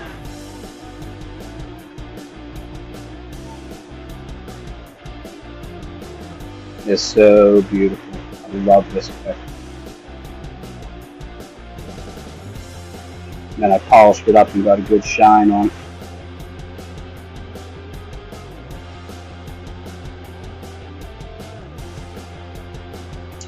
Hey, how's it going, Dad? You should join us. Link is in the description, buddy. Ooh, I see somebody. Chevy's here at the stage. How's it going, Chev? How's it going? Going very well. Trying to set this up. It was a little slow start to my, technically this is my second live, but this is my first live with StreamYard, so the first one that like anybody else can join me. So I'm pretty excited about it. Oh yeah, right on. Yeah, I did see you set up a live the other day. It didn't go too long. I thought maybe you were just doing some testing. Yeah, that's exactly what I did. I did heard you talking about, very nice. Heard you talking about some polishing compound. Yep. Yeah, same. Yeah, I do the same with my picks. Give them a bit of polishing compound, or I do have a metal polish as well. when I'm working on the picks. It tends It to work works pretty real- good as well. It works real good. I think I get this stuff for like, I don't know, $5 or something at Harbor Freight. It's dirt cheap. It works Nice. real good. And then the diamond paste, I'll use that if I want to get a really good shine on it. But mostly I use that for strops for sharpening my knives. Oh yeah. Yeah, that would work really well on knives. Yep. That's the thing. If you, I always make sure that when I sharpen my knife that I can read text off a page in the blade edge bevel. If I can read text in it, it's polished enough. Yeah, I would say.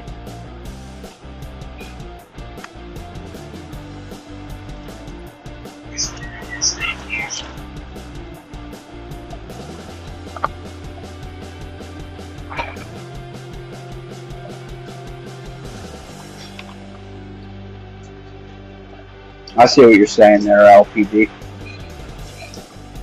Can't buy CI stuff. Too bad. I know that there's a lot of U.S. manufacturers that you can't get overseas, but there are a lot of lock pickers here in North America. What I suggest is making friends with some of them and seeing if anybody would get them for you and buy them and ship them to you where you're at. Because if you get a couple friends together in the country that you live in, you know, maybe 3 or 4 or 5 people that all want to buy something from somewhere, you can set it up, have somebody buy the stuff for you, and then ship it to one person in your country to distribute. Do like a group buy like they do, you know, for a lot of different stuff.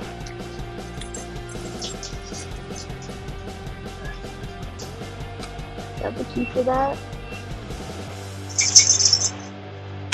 Oh, there we go. Finally, I found out what that key was for.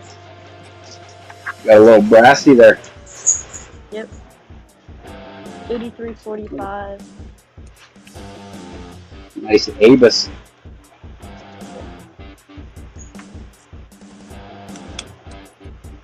I've been trying to find what this key was for a while now.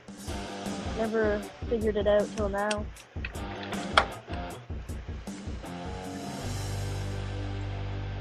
Now I just gotta figure out what this one's for. Well, I know it's for a master lock, but I've put it in every single master lock I have. It doesn't seem like any of them have worked.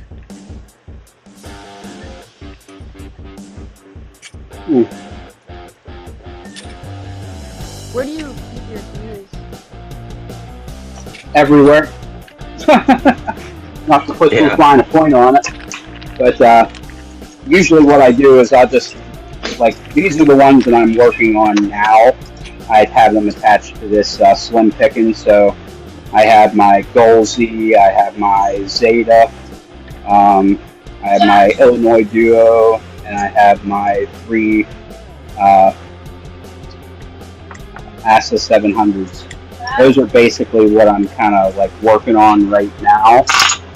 Plus I have another set that I have right nearby for other ones that I'm messing around with, all my high pin count stuff. But I have like an ammo box, and the ammo box, whenever I get keys, I just chuck them in there.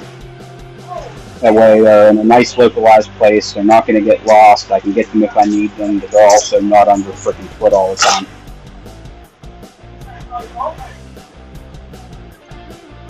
Yeah, I kind of have mine just attached to my keys, or attached to the lock itself, really. That's actually a pretty good idea. It's a better idea if you have so freaking many, which I'm actually getting to that point now. How's it going, Dad? Not too bad, guys. So you're talking about keys, I heard. This is, I don't even have all mine on here yet, but I put them on separate rings and I separate them by brand. And I got each one like Master, Avis, you know, Brinks, older Master, China stuff, different things, American locks all right there. So, and I put them on a big ring like that, like a janitor's ring. But I got a lot more to put on there. That's it, man. I'd never be able to figure out. We all have the sickness. I still haven't opened all these padlocks yet. I got this whole tote full of padlocks that I'm been buying for wintertime for content and other stuff. So that's even more keys. Dude, that is a funky looking tail. Assuming that goes on like that.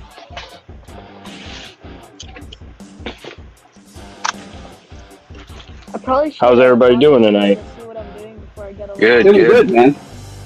There's a little slow start coming on, but starting to get into the swing now. Yeah. Freaking, I'm tired of all this weather, man. It's been crazy. Is it hot there? No, just storms constantly, and I'm an electrician, and I primarily work on generators. So when there's storms, I get called out. There you go. It's been aggravating lately. All these tornadoes, thunderstorms, everything else is like, geez. A lot of work for you then. Yes, which means overtime to buy locks. Yeah. Well, that's good. Getting this call-in pay is probably freaking double time or better. It's always good. Yeah. You can't complain. I mean, it stinks, but it pays off in another way. So yeah.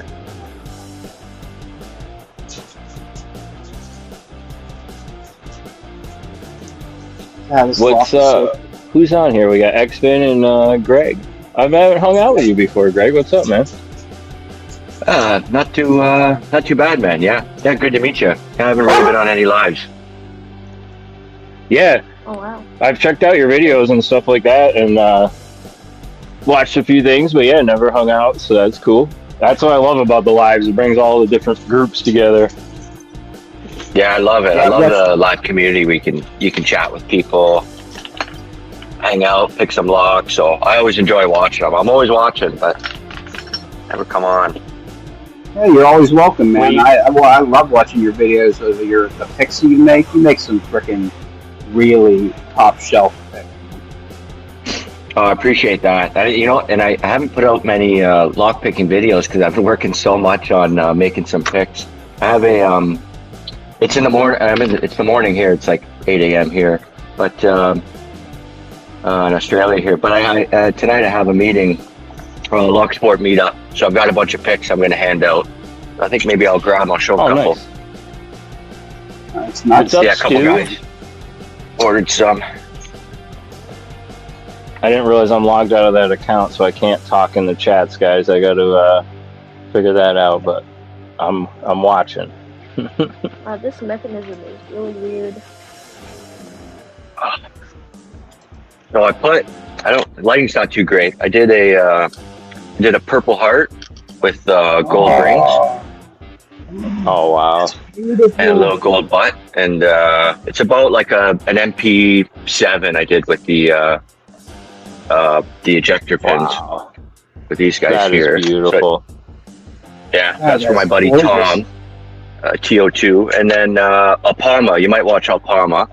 He's got this one coming to him. This is red Melburl with some like green and blue rings.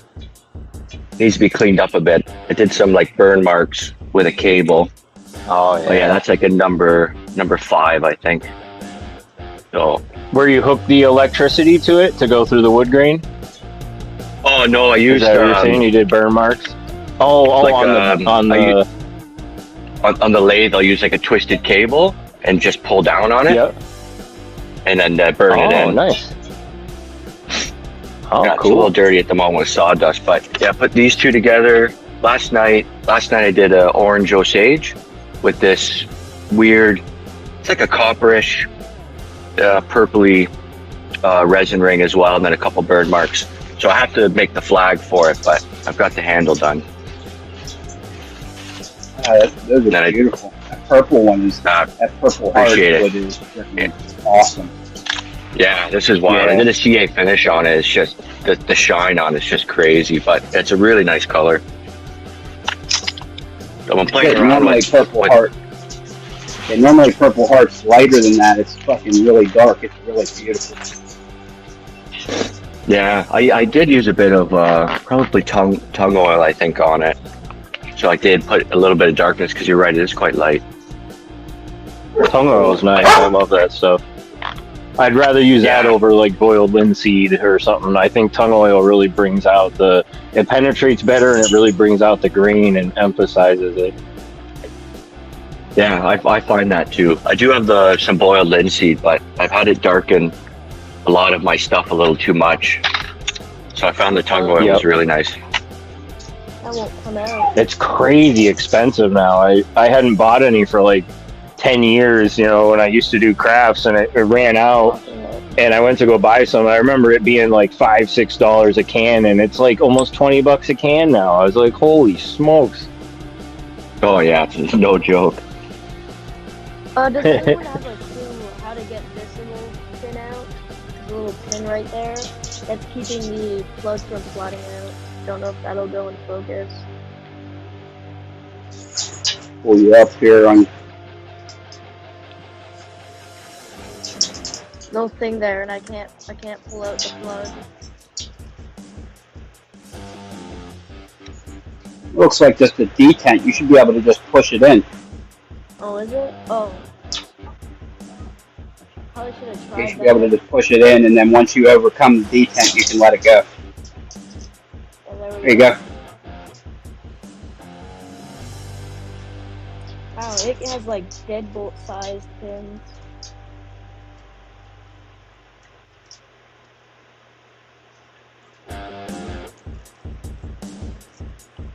There we go. Sounds like somebody got it open. Yeah, I just opened this Desmo. It was giving me a bunch of trouble, but just got it.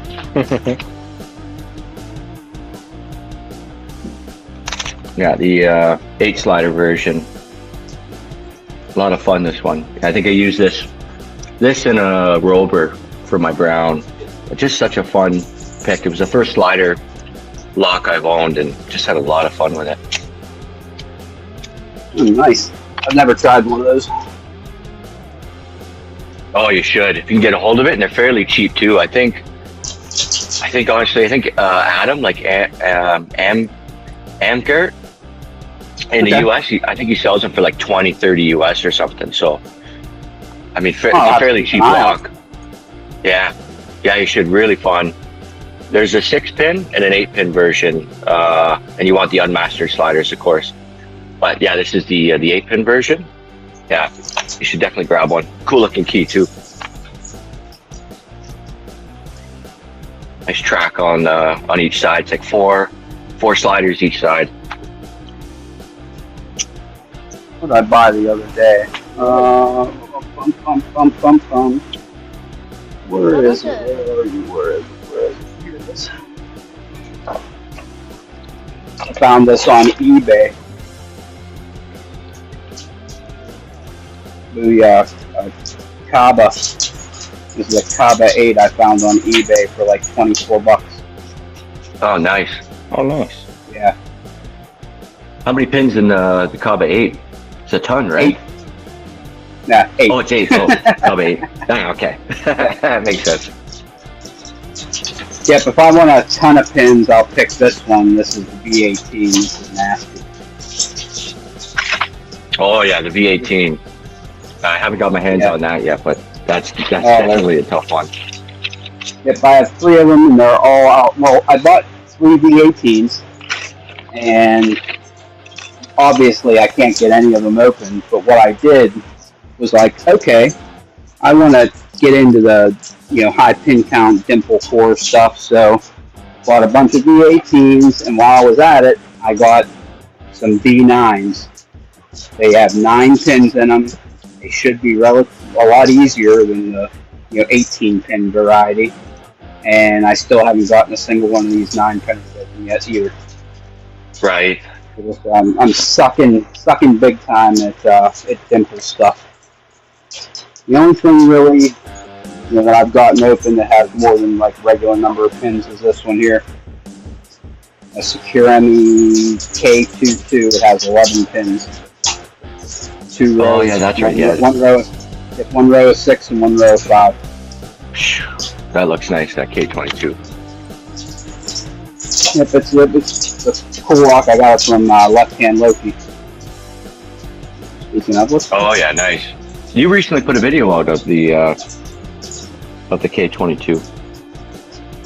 Did I? I recorded a video of the K22. I don't know if I actually released it though. Oh, you're right. Yeah, it was. There was a post, and it was video to come. Oh, yep, it was. Because I did record the video, and then I haven't had a chance to upload it because I've been uploading a bunch of other crap. We're doing giveaway videos and progressive pinning videos. And you do a live, and then you just run out of time because you're doing other crap. Never get around to actually editing it into a video yet. Yeah, you've got a lot of projects out at the moment going. Yes, I do. I have quite a few irons in the fire, which I'm actually kind of glad that I'm going to be combining.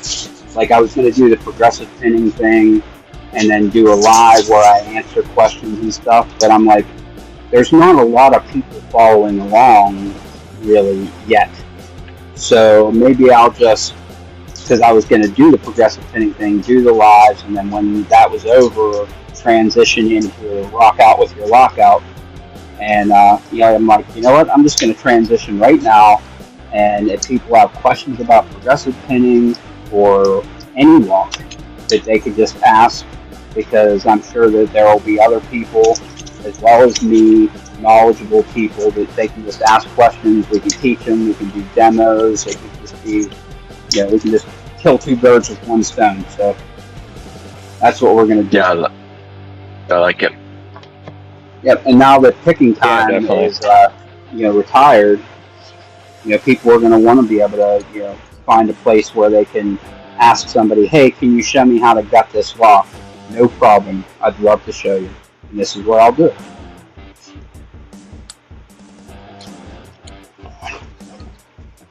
Because the reason I started doing this is because I've learned everything that I know about lockpicking from YouTube. Absolutely everything. By watching other people do it, by other people giving me advice about it, and I'm like, I feel like now that I'm getting ready to go for my black belt, that I owe it to the community as a whole to help the next batch of people coming in. So that's what I feel like. I feel like I owe to give something back, and that's what I want to do. Yeah, that's the way to do that. I really like that. Yeah. It was actually amazing. Go ahead. Okay, actually last... Yep, good. We're doing the dance. Alright, what I was going to say is actually last week I was on Reddit and I noticed my name in a post and I'm like, what the heck is this? What did I do? So I pull it up, like exactly what I do, who'd I piss off? So I pull it up, and it was a guy who just opened his first ASA, and he said, I owe it to W3OY and Yabende, their advice. Oh. And I'm like, are you shitting me? To be even mentioned in the same sentence with Yabende? I was so freaking geeked all day. I was floating on a cloud because it was so cool. Just to be mentioned really, really cool. That's awesome. That guy is like a legend. To just be oh my god, just to be even mentioned in the same sentence, man, it was like my feet didn't touch the ground all day. and that's amazing. It was amazing. So I want to keep doing it and help some people out and get that feeling along the way, and it's a win-win for everybody. Definitely. So what were you going to say now that I interrupted you 11 times?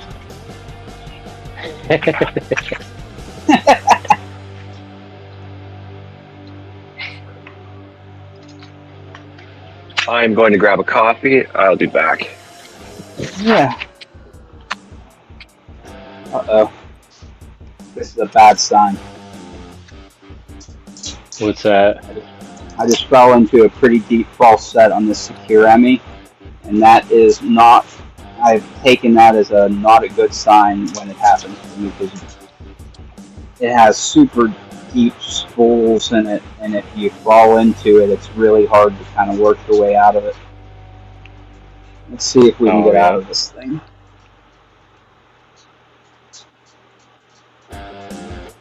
I mean, there's not a lot of spools. I think there's like 3 spools in it, and 8 standard pins. But it's actually kind of a tricky lock. I've watched Georgia Jim pick it and Doc Hogmaster pick it, and they both said it was a cool lock to pick. So that's why I had to kind of get my hands on one. Thanks.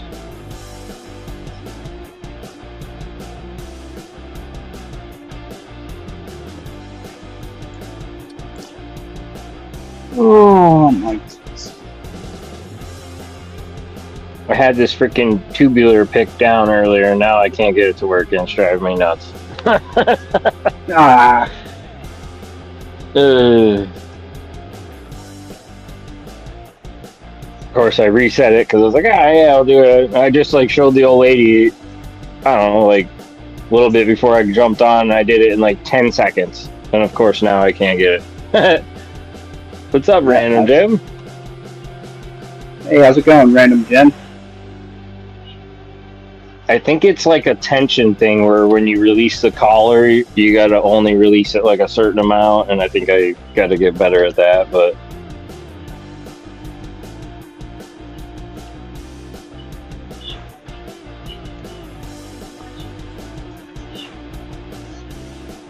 One thing I've never actually done. I've never tried to pick a tubular lock yet. That was an annoying gut. But these yeah, this one's... Oh, I just got it. Sweet. I almost got it, I should say. Yeah. That's son.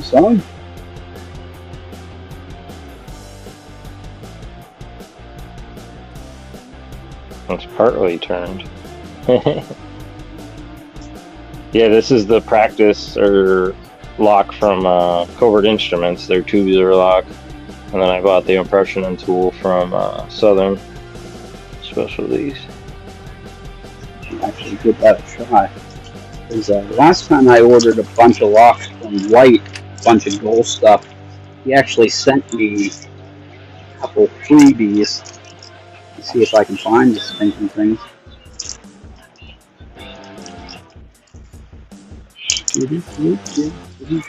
How many pins did I lose? Oh, it doesn't look like I lost any. Wow, that was lucky. Hey, you got lucky that time. Not usually am I lucky with pins.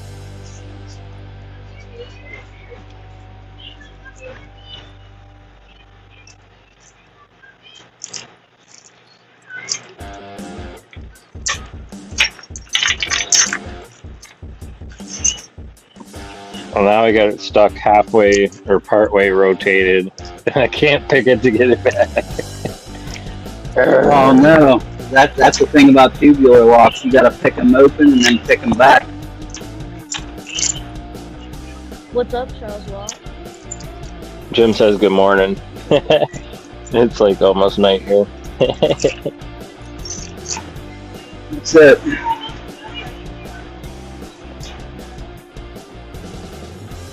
What is this?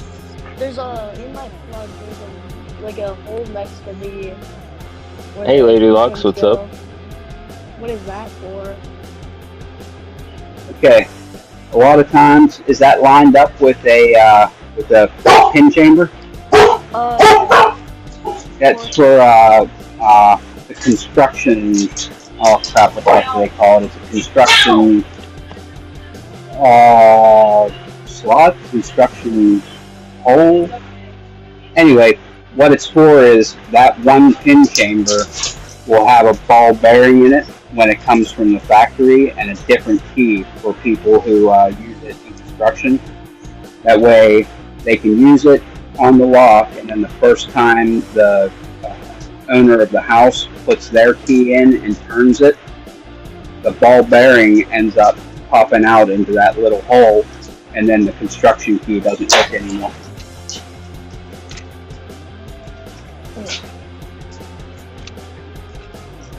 Alright. Yep, it's for construction key.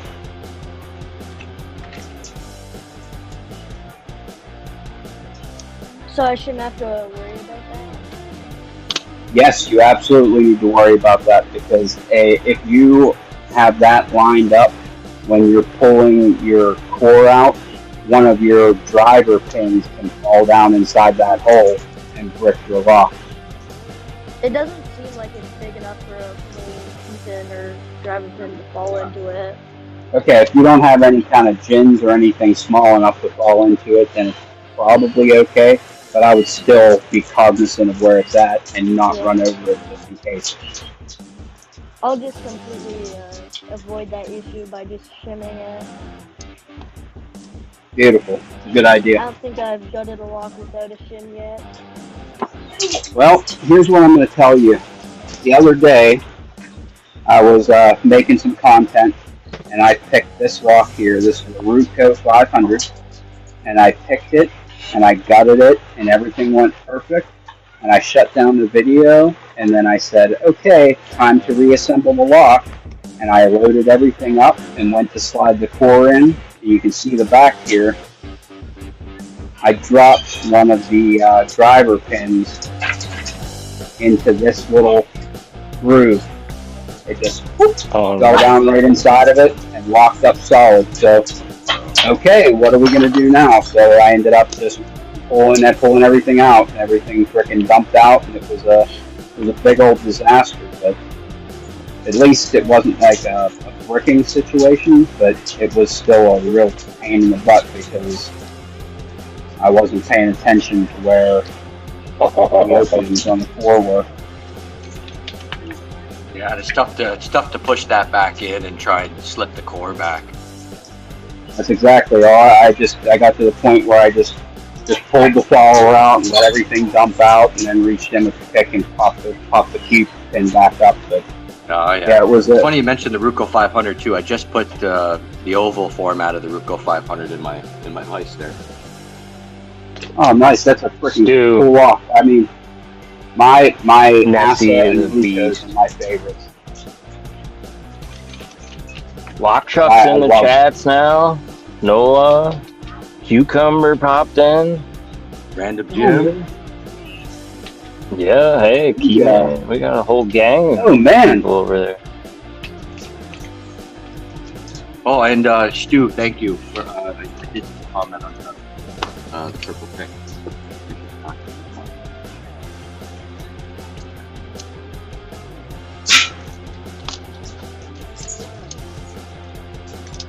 Oh my god, Stu. Nessie is just slaying locks over here, buddy.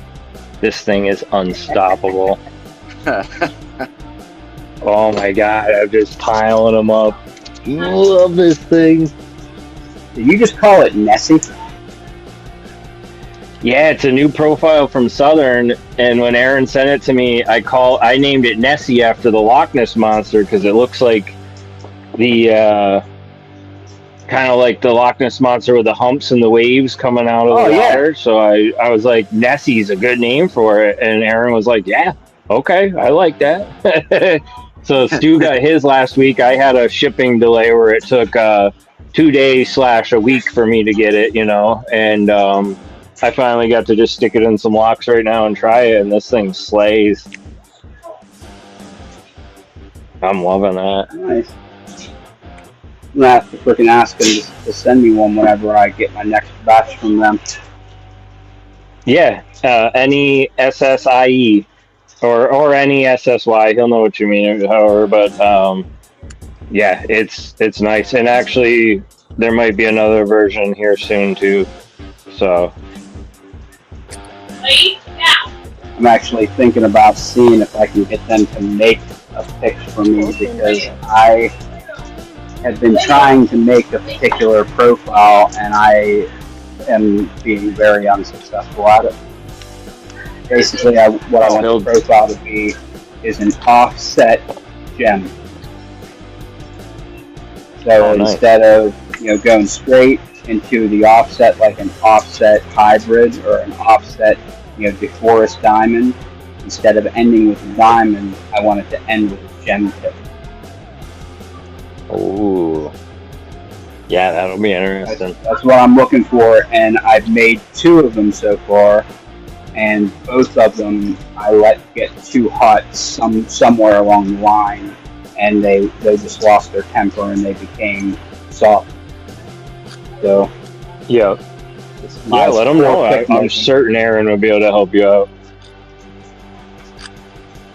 I'm curious, with the offset diamond, so it comes up, goes across and then up diagonally. Would the diamond still be like pointed straight up, or would that be offset as well with the diamond is pointed straight up still. Okay, so with the diamond pointed straight up. Yep. Alright, let's go 500 open. So Nola, I don't know if you can see this. I can send you pictures too, but you were asking about that Peerless pick. So that's what it is. I just had a slight bend, and then I put like a cock in it afterwards. Oh yeah, look at yours. That's nice. I'll have to send you pictures of this, Nola. It's not coming in on the camera. Here's what I'm going for right here. Yeah. Well, it's kind of like a gem, I guess a gem profile rather than a... That's exactly what I called it. Was an offset gem. That's cool. Gotcha. And what I wanted to name it was the Assassin, because this looks like what the heck's it called? The proboscis in an assassin bug. Oh, yeah. So I wanted to name it the Assassin. Nice. I wanted it to have this undercut here. That way, as you slide in, you can get when you tilt back, you can get an extra 100 thou inside the lock. Get that would be nice. That's a really nice profile. This is what I wanted. I made 2 of them so far, and both of them bent here because I glued them too much here at the bend. I let them get too hot. Yeah, that's kind of a sharp bend, but if it's being like laser cut out, that's a little different, so they'd be able to do that for sure. What I'm thinking is to have like a 50 thou radius, 50 thou rad in the corners, just to kind of, because I don't want there to be any sharp angles on it, because that's where you have your deflection points where it's gonna break. Yeah. Have 2 little 50 thou edge breaks there so that they're not super sharp. Yeah, I guess the only sharp point you would want is at the top of that gem, really. The tip of the gem, exactly. I just let it get too hot because I think I was in too big of a hurry trying to get. Because once you start getting it and it starts looking like a pick, you start hogging away at it a little bit, and I think that I got too impatient. I let it get too hot. Yeah. That's easy to do. Oh shit. I was on solo. Oops.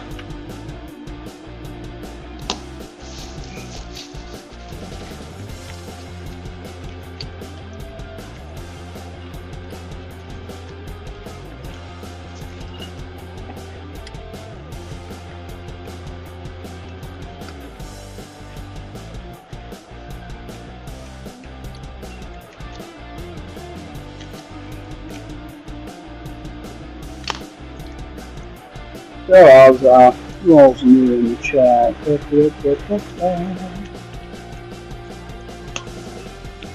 Cucumber, lock chuck. How's it going, lock chuck? I didn't even see you there.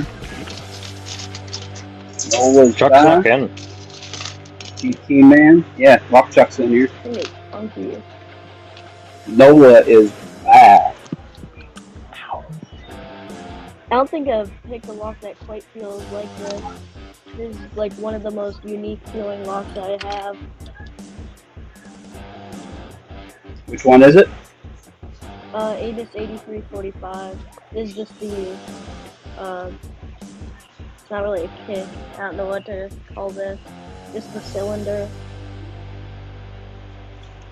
Okay, that's what my naughty bucket lock is. It's an 83 IC45. Oh yeah, so you got the interchangeable. You only got one lock in there so far? Wait, what was that? You said you only got one lock in there so far in the naughty bucket? Oh no, I got freaking tons of locks in the naughty bucket. Like I have three V18s in the naughty bucket, 2 D9s in the naughty bucket. I got this gold key that I just absolutely cannot get open because look at this freaking key on this thing. It is just outrageous. Yeah, it's like a sawtooth. I've got a key like that too on an Avis, and I'm like, that's just insane. Yep, it's low, high, low, high, low, high. And because of this particular keyway, it's super, super, super, like you get on full screen, so you have to go off the left side of the warding. I have to go off the left-hand warding, exactly, and I have almost no space to get a pick underneath those pins, those low pins, to get that high. Yeah. So what I started trying to do, what I started to try and do was I would go to the bottom, slide the whole way to the back behind the pins, and then come up behind them so that I could try and get that back link. So I would go in and then pick up and go on to the warding behind the pins and then pull my pick out so that I could hit the pin. So far it hasn't worked, but I thought it seemed like a good idea. Seems like a good idea. Yeah, it seems like it would work, yet it has not worked yet. So I'll keep at it. That's it. What else am I going to do? Yeah, that's right. Yeah. I wanted to get super the long. naughty bucket. I wanted to progressively pin it, but I almost bricked the thing because you see how long the freaking core is. This is a regular standard mortise. This one here is like half an inch longer. Oh, So yeah. I'm pushing in, and I get to the point where I can't get the ball bearings to go in, and every time I'd shoot the ball bearing off. So when I eventually got it back together, I said, I'm done. I'm not taking it apart again. I got both my black belt locks done. I don't need to gut this brown belt lock. So I'll either get it open or I won't. It is what it is. Yeah, those seems really difficult for those spring-loaded ball bearings, like to get them in the core. I mean, this one in particular is a pain in the ass because of how long it is. But this Goal Z that I have, it's actually not that bad. Oh, yeah. This one here is actually not too bad. This one is used, and I feel like the springs aren't as strong, so it's a little easier to get back together. Oh, that's fair. If I want to get a nice new one from White next time he gets a ship.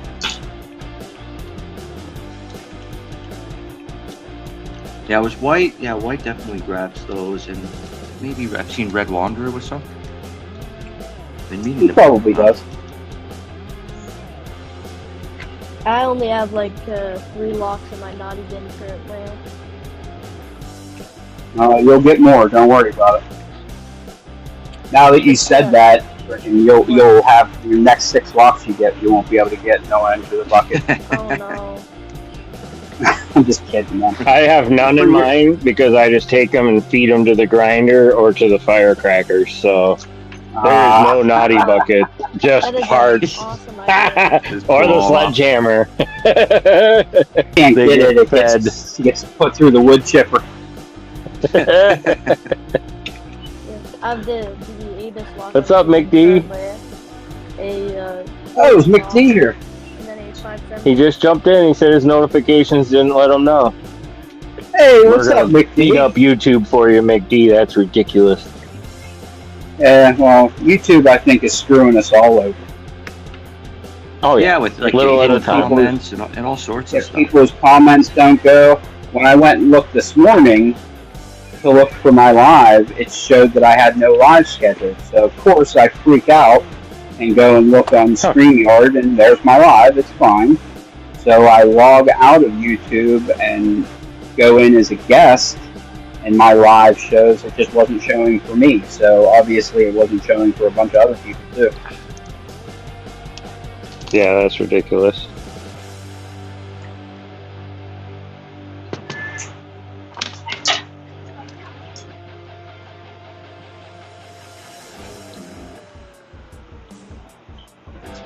Yeah, I don't know what to do with this tubular lock. I guess I might have to like manually pick it.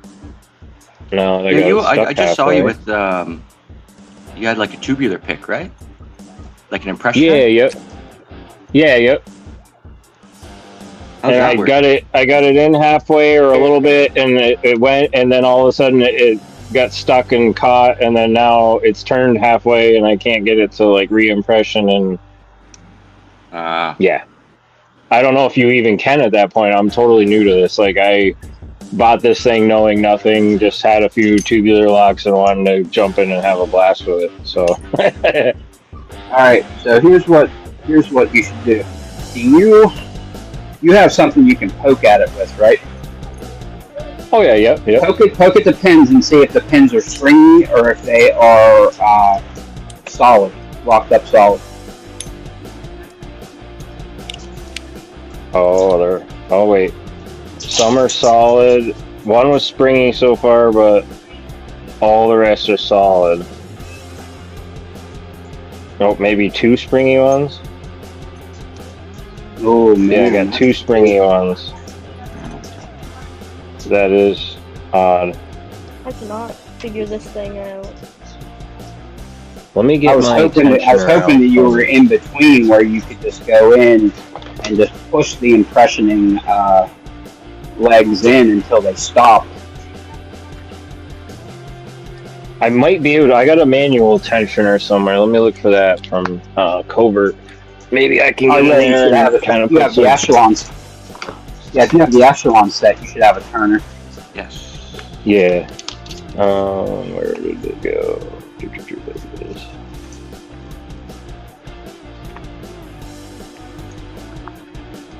I know Lockpicking Paul just put out a video on a tubular impressioning, I think from CI. So I don't know if his video would be any help on how Oh, to nice. use I'll it. have to check it out. Yeah. I think they're pretty similar, like mechanics, you know, from each brand. Oh yeah, I would imagine Like- that they're all basically the same mechanism. Yeah, it's got to be the Yeah. same spacing, all like 7-pin, I think, right? Oh, there we go. 7 or 8.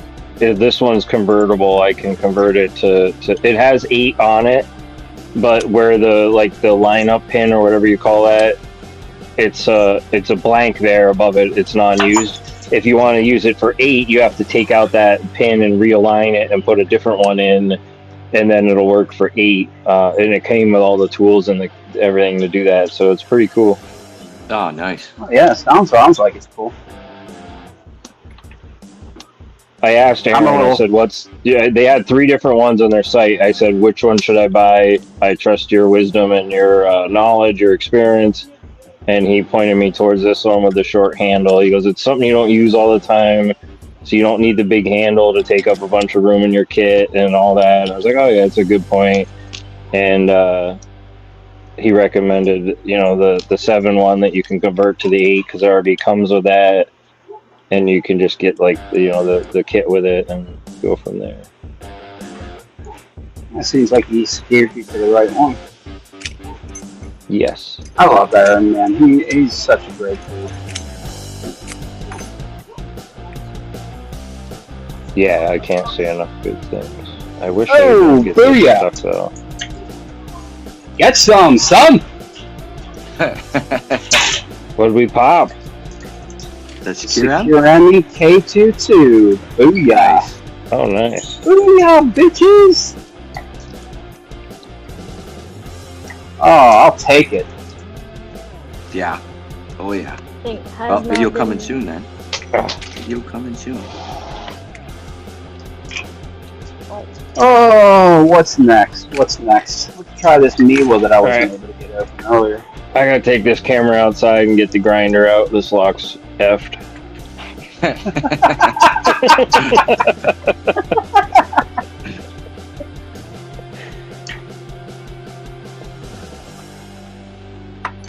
It won't defeat me that easily.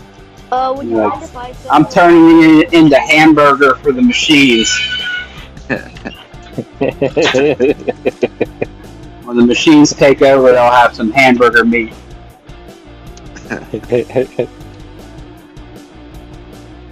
Yeah, not too dead. Expect a package soon Yep. with all the locks I want you to take care of. Hold on. That's code Oh, for murder on screen. Yeah, the things like that could be done. Little lock murdering.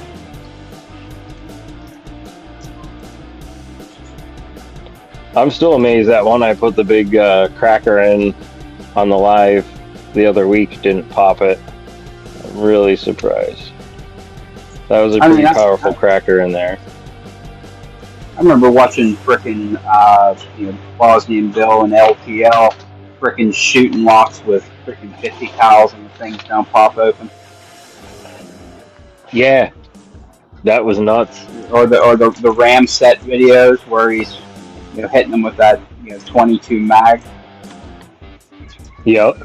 It's like, wonder how many times he can hit that thing and it's frickin' still not open. I might be trying that soon with some master locks. I've been just looking into some safety measures before I do it. But then again, I'm like, man, really cool.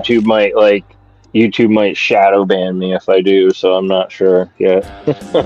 That's it. You not sure if because you do a cool video like that, you may end up picking up a bunch of subscribers, get monetized, and be immediately demonetized. Exactly, that's exactly what I was thinking too. I'm like, man, Yeah. it's like 100% what I was thinking. Like, yeah.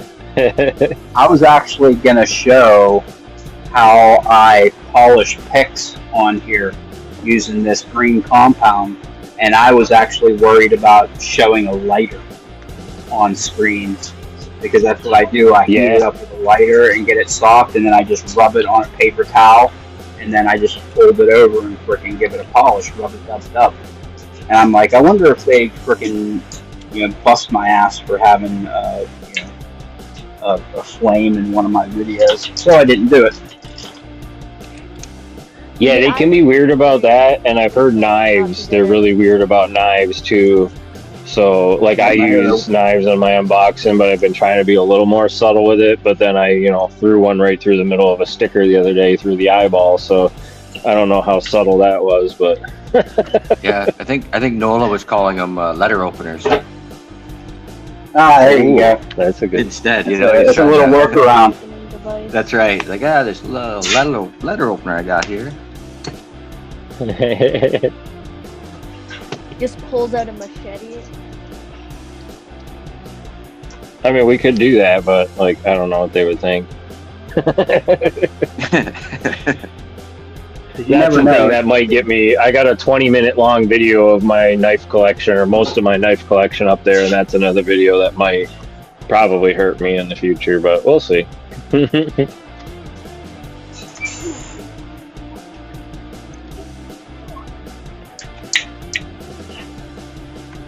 This lock has me bummed out. Oh, McDonald's going. See ya. Hey, Mick D, catch you later, buddy. See you, McDonald.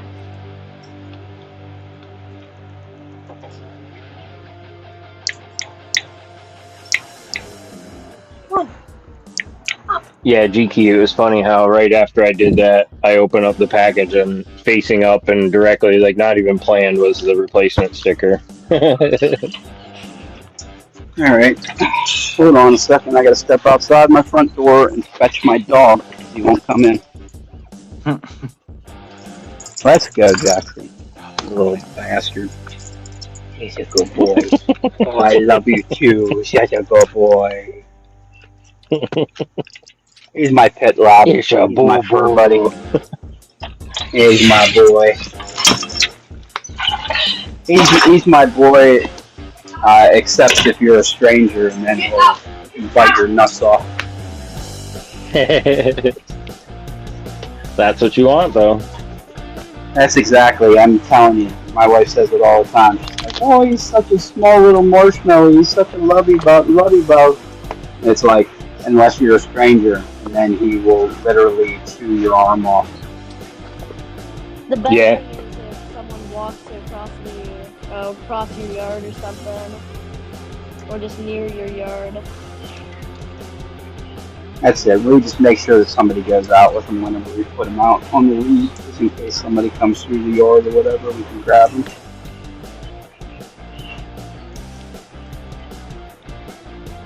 Now, if he knows you, he'll lick your face off. He's made of puppy kisses, but if not, Hopefully someday I'll live where I can't see or even hear anybody. That would be nice. oh God, wouldn't that be nice? Oh, I'm close, Oh, yeah. but I got a couple First- neighbors that don't like my stuff. about the first 40 years in my life, it was like, after I moved out of home, so about 22 years, I lived in an apartment always. And I thought that was great because I didn't have to fix anything myself. I just paid the rent and somebody else took care of all the upkeep and all that garbage. And eventually it got to be where, it went from you're paying $400 for rent to $600 for rent and $800, and then next thing you know, it's $1,100 for rent. And I'm like, dude, I'm done. This is bull. So my Yeah. wife got some money together and bought a mobile home of our own, and it's I would never go back to renting again. Yeah, no, I hope to too. We've been looking and trying to save because it's like the money you pay to rent, you could be buying your own stuff, and yeah. Just thinking of the place that I used to live, they charge $1,100 for rent, plus they charge for common electricity, and you gotta pay for a operated freaking laundry machine, and water and garbage. It's like freaking $1,500 to live there. It's like, nah. I can get a place of my own for less than that,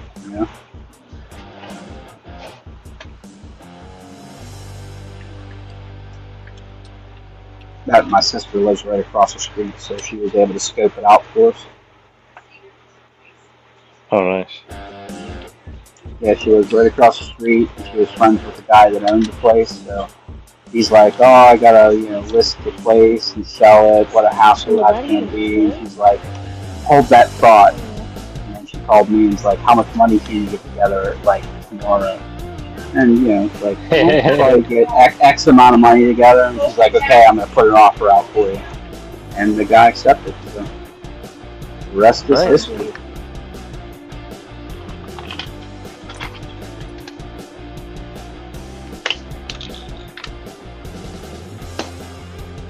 It's not a palace, but it's mine. So.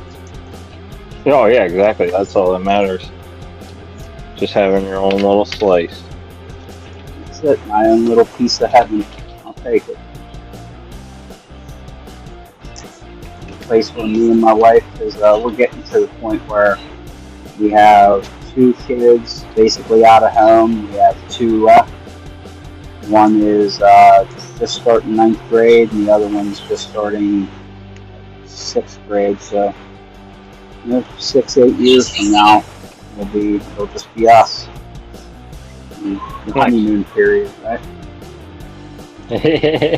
second honeymoon period.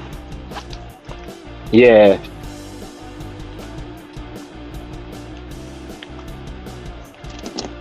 You gotta teach them to pick locks.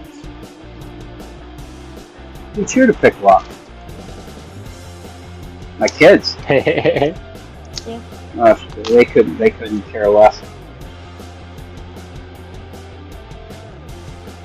They actually almost didn't go shopping earlier today just so that they could leave during my live stream. You know what they got? You know what you gotta do? You gotta put a padlock on your bathroom so they have to learn. Oh yeah. Oh crap. My mind wandered for just a second and out popped the tensioner. Yeah, that's what's happening on me. I'm trying to... Same thing, tensioner went winging. Probably at the exact same time, it sounds like. It just went flying. It's just like, what? Like, it's not Topic keyway or anything. It's freaking... So it's a Miwa W-shaped... I didn't even think I could drop the freaking tensioner out of this thing.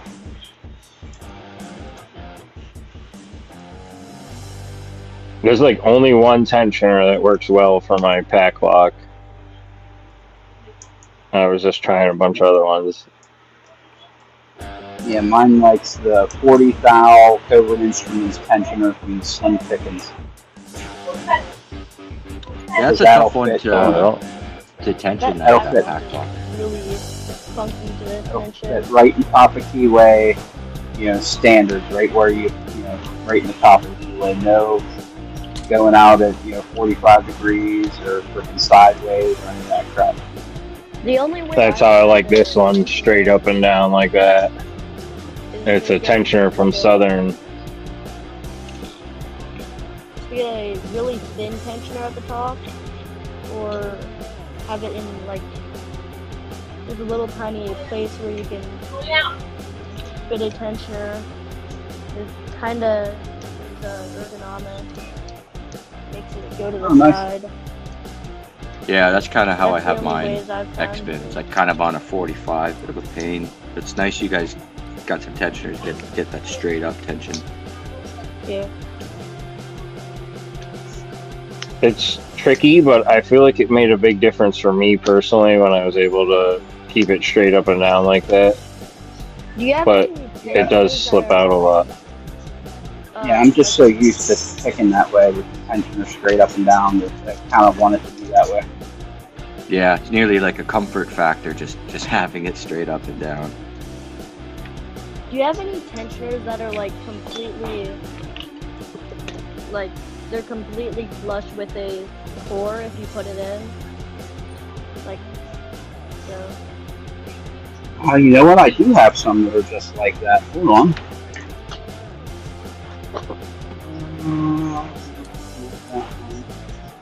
How were they? What were they?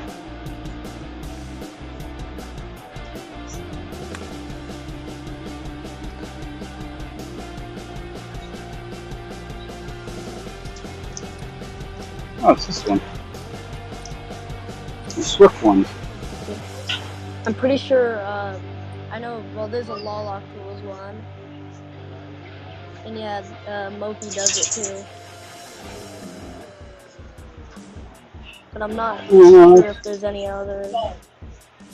Oh yeah, Moki is straight like that.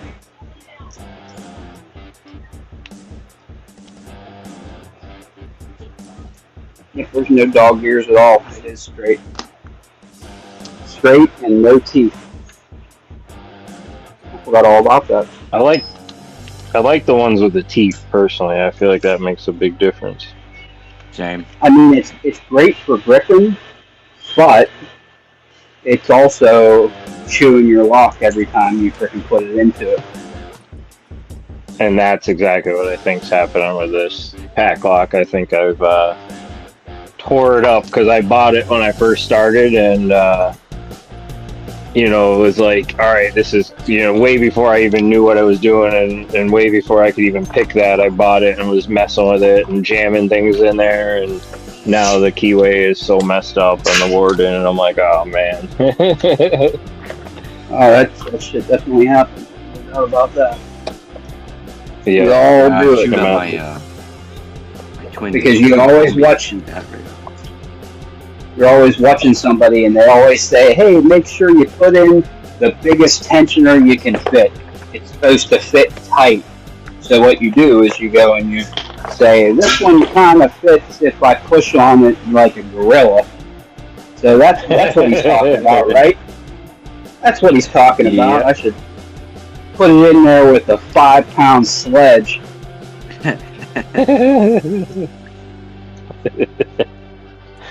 Yeah, and it is brass with steel, so, you know, yeah, brass That's is exactly malleable. what you just feed away at it.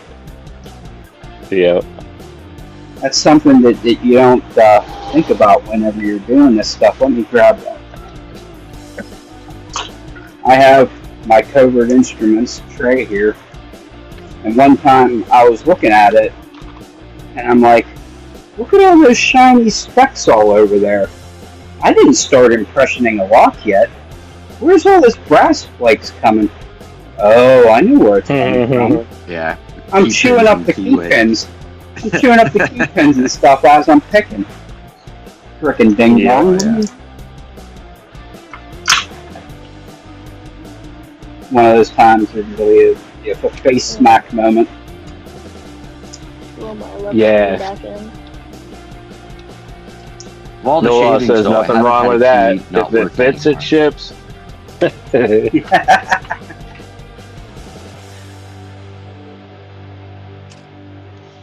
Hey, Ryan's back.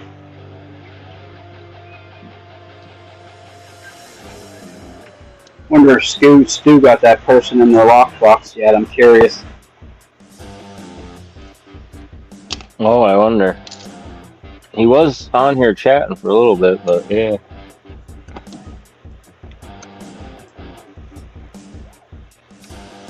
It's amazing how often, once you start becoming a lock sporter, lock picker, how often people need to get into something in emergency. They lose their keys. They frickin' accidentally lock themselves out or whatever. Yeah, a guy said he gave my number out to somebody that at a local campground. They locked themselves out of the RV, but they never called me, and I was bummed out. I was like, man, I wish they would have called. And I might have my first potential client, so to say, / friend. Not I'm a charger, but she's got some old like suitcases with just basic latches and locks on them. I'm like, I would have pried those open with a screwdriver a long time ago. I don't know why you didn't. But she's like, "Do you want to unlock them?" And I'm like, "All right, yeah, I'll do it. Like, bring them over."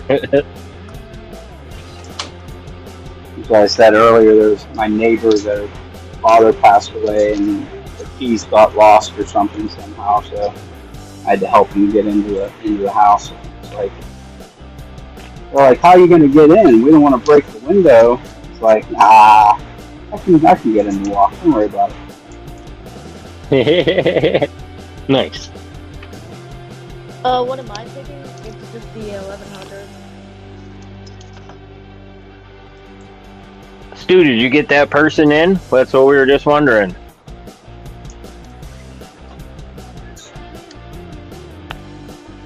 Stu, if you take the handcuffs off, it's a lot easier to pick the lock for the people, and they won't stare at you as much.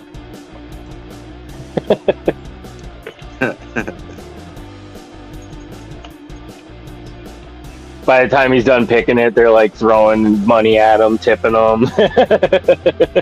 It's like a street show.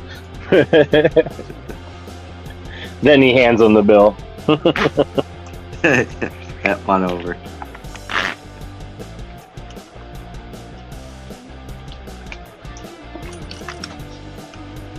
Yeah, if it's one of those lock boxes, normally they have those wafer locks in them. They freaking pop open. You look at them sideways. Oh yeah. Yeah. No, rake open nicely, so Stu's got this for sure. Yeah, he'll look like a boss. Yeah, oh yeah. He was probably in and out in 2 seconds. Oh, he's still waiting for him, he says. Yeah, he's still waiting. Oh, man. I would Alright. love to see Stu go to someone's house and try and, like, they lock themselves out. He just goes there with a ton of handcuffs on. What about when you get called to free somebody from handcuffs? Now, that's going to be a call that's going to be interesting. It's like I don't want to ask, but Where are you Hey, it's located funny. is the first thing I need to know. yeah. That happened What to are me you with my wife. handcuffed to? Happened to me with my wife. I handcuffed myself behind my back, and I couldn't get out. I couldn't get out. I couldn't. I accidentally did it with the cuff hold up, so I couldn't reach him behind my back, and I'm entirely too fat to try and step over him. Like, that's not happening. I'll dislocate my shoulder. Hey, asked my wife trying to get her to rescue me, and she's like, "Where's the hole at? Where's the keyhole?" I think she was screwing with me because she wanted to see me struggle and squirm for a while. She eventually My old got me lady out. said that, and I looked right at her one day and I said, "Listen to me. If I ever tell you to unlock me, you better freaking unlock me, no games." Like, I mean it. So, like, because if I'm coming to you, it means I'm freaking desperate and I'm anxious and I'm panicking and I don't need you messing with me. I'm like, you just unlock it, please. And that makes me think I better give her like a set of keys so that, like, she has them for all the different cuffs. That's it, man, because by the time I decided to go to her and ask for the help, it was already like my elbows were ready to feel like they were going to pop out of their socket, and my wrists were hurting, and it was like I was really messed up. And it's like, oh, please, just get him off, get him off. I always say she loves me more than I deserve, and she definitely does. Yeah, they usually do.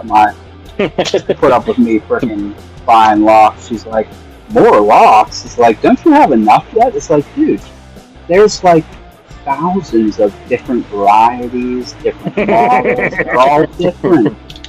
They're all different. Yep. She's like, I don't get it. I don't get it.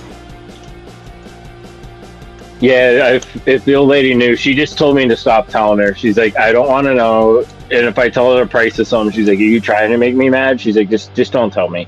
The bills are paid, everything's taken care of. She's like, I don't care. I'm like, okay. But I did have to chill out for a little while there. I got crazy with stuff.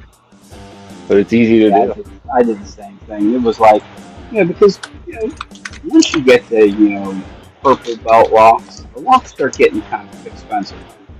I mean, they're not like, $12 master locks anymore. Yeah. Like, it was, when I made my order for my first batch of 700s, I got, three 700s and a 600 with gins. And it was, I don't know, $180 or something. That's a crap pile of money for freaking four locks, And they're, they're not new locks either. They're just used freaking locks that if you were in, Denmark or wherever they use these things, they like throw these things away. They're like junk. The place is polluted with. Yeah, that's where I decided to just kind of stay at blue for a while. I was like, I want to get more proficient at blue and everything, below that. Really kind of hone my skill in at that stuff and then move up, to the next levels.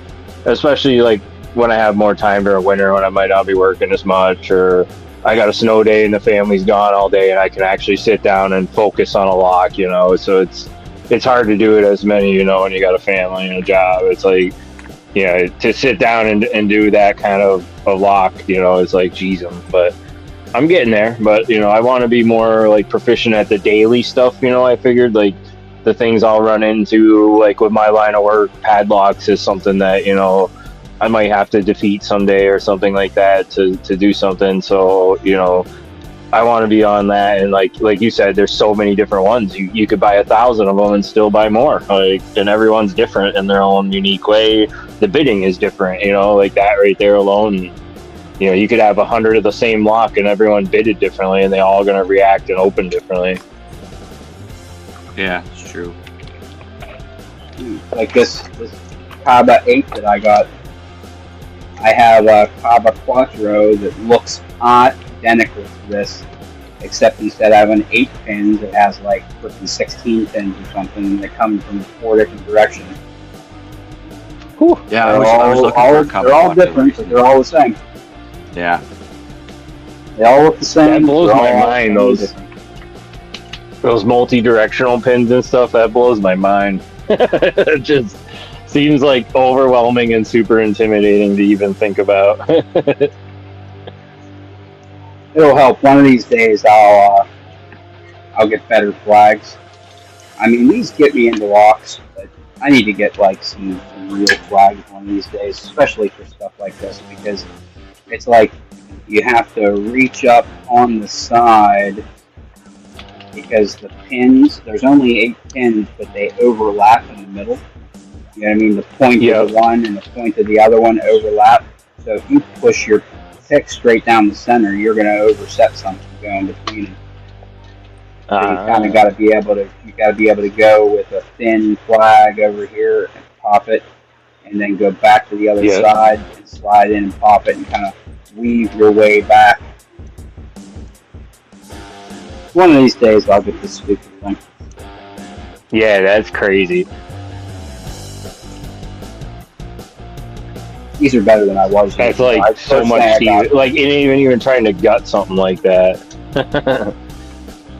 Yeah, first set of flags I got were the Dong Shis, and that was fun to kind of file down and make them round. But they're still like using billy clubs to do brain surgery. Yeah, agreed. That's exactly what I got too. Is the dog cheese. That's where I started and just grinded them down to some type of workable flag. Yeah, Speaking of what set? Speaking of dimple flags, are the Sparrow dimple flags any good? No. Yeah, don't buy those. I heard the handles twist and rotate when you try to use them. Exactly. That's what I was just going to ask you, what ones you're looking into, Ray. If you're looking into either bare bones or the multi-picks. I am actually considering that new supplier in Alaska, the Lockpicker's Bench. He sells bare bones stuff and Moki stuff because I want to get the A-cab picks and a set of bare bones dimple flags. Nice. I've heard the bare bones told me about that site. Yeah, it's in Alaska and it's like $9 shipping, $9 flat rate shipping. That's nice. Oh wow. Yeah. It's just he's out all the Moki stuff now because Moki's site is down, so everything that he had he sold out of because nobody could buy from Moki anymore. Oh yeah, didn't he say it was gonna be down for a while for some reason, for like reconstruction or something? Or yep, Yeah, he's constructing the site. Yeah, I'm hoping when that was what I did. Construction, he'll be shipping to Canada.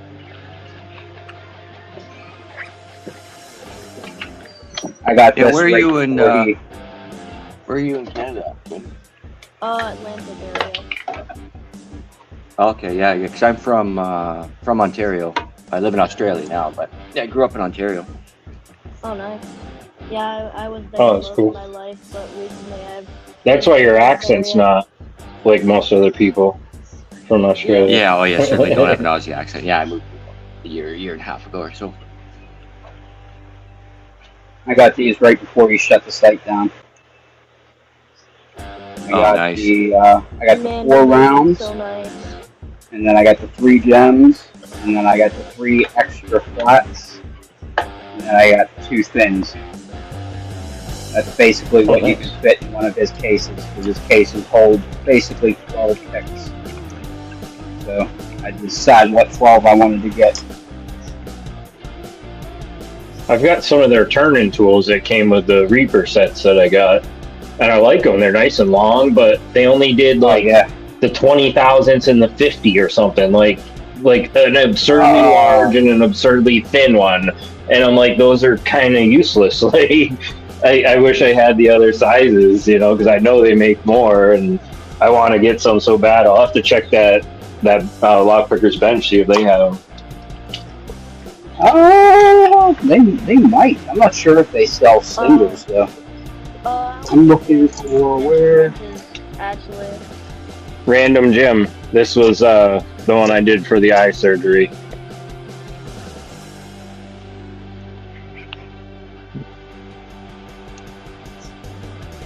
It's a Spyderco CPM S90V. Ooh, S90V. Made in Golden, Colorado. Made in Golden, Colorado, USA. Earth. They made sure they put Earth on there because their knives or their letter openers are so out of this world that they let you know they're made here. What am I carrying today? My letter opener is a CJRB Echo ARRPM9. Nice. Titanium clip. I like cheap Chinese ones, but they're starting to make stuff with good steel. Like I tested this steel on here. This steel is 61.5 Rockwell. 61.5 on a Chinese knife. Yeah, that's pretty impressive. I gotta test some of this stuff. Oh, there's one over here. Where'd you get like a kit to do that? To test the steel and stuff. Where'd you get like a kit for that, or do you have? I remember somebody said they did that for like a living. That might have been you. So you probably have a lot of money invested in it if it was. Well, I had it tested at work. We have a Rockwell tester there, and I also have a set of Rockwell files that can get you within 4 or 5 points. Yep. Nice. That's pretty good for at home. Here's this one here. This one tested at 63. Jeez.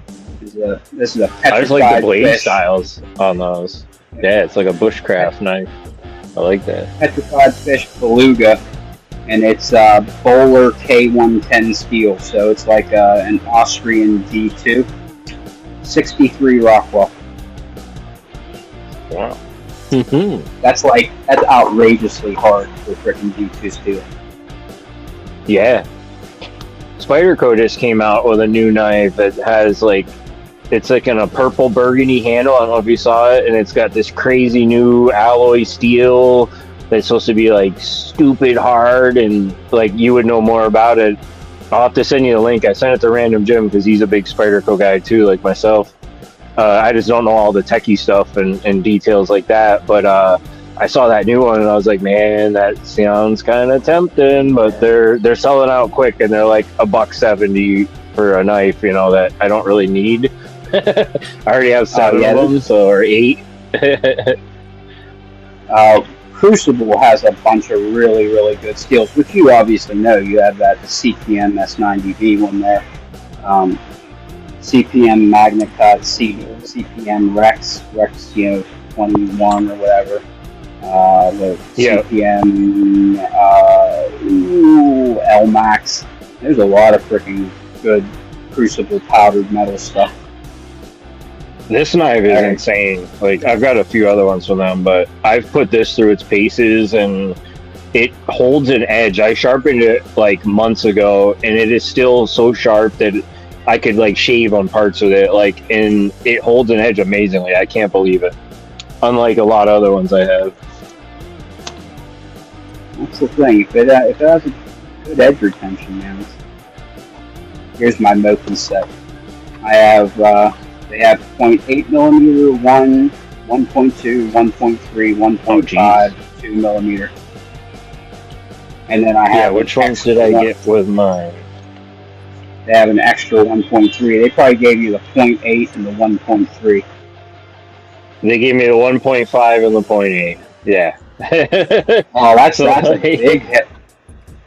That's what I'm saying. It's freaking huge. Like, you can't even use it in anything that I have. Well, I guess it might fit in bottom of the keyway of the pack lock or something. But yeah, that's a tough sell, man. The 1.5 doesn't fit in hardly anything. Because I don't know why they put that. But they are out of like Canada and stuff, so maybe like for lever locks or so. Or I don't know what's popular up that way or different things. I don't know. That seems weird that they would do two extremes like that. That's 59 thou. So it's almost 60 thou. Holy crap! Yeah, that's huge. Yeah. That's pretty heavy duty. And the 0.8 is 30 thou. So it's 30 and 60. They're kind of missing a 25 thou. And then there's this boy. 2 millimeter. It's a frickin' It's a honking boy, babe. That's a beast. You can beat somebody with that thing. That's like I use it. Yep, 80,000, exactly what it is. I use it for tensioning frickin' dimple locks with huge frickin' wide open cores. Oh yeah. Actually, yeah, that'd be a really good use. I have a question. Yep, go for it. It's a better idea to get like multi-pry bars instead of multi-pick ones. Multi-pry bars are longer, so you get more leverage, and there are more variety, more thicknesses. They go from 0.8 millimeter all the way up to 0.2. I think that the thickest one that multi-pick makes is 1.2 millimeter. I got a 1.3 right here out of the Christina Palmer set I'm looking at right now. But Okay, yeah, so they do have that's 1.3. yeah. They got the 1.3, the 1 millimeter, and the 0.8 in here. And then what else they got? There's also a The 0.8, yeah. The 1.3, yeah, just in different versions. So yeah, they just do those 3 different ones and the 4 different styles. Let's see what the thickest one in here is. Yep, mine's 1.2, the thickest one in my sets. There's 2 at 1.2 millimeter. So they do make a 1.3, how about that? Those cases look so nice. I don't know. Did you not see the knife, Jim? I held it up. We just did a whole knife thing. I was wondering, Jim was asking something. Comment if you saw the knife stuff, Jim. If not, I will show it again real quick. But I see Ryan is asking about MagnaCut. MagnaCut is the shiznit.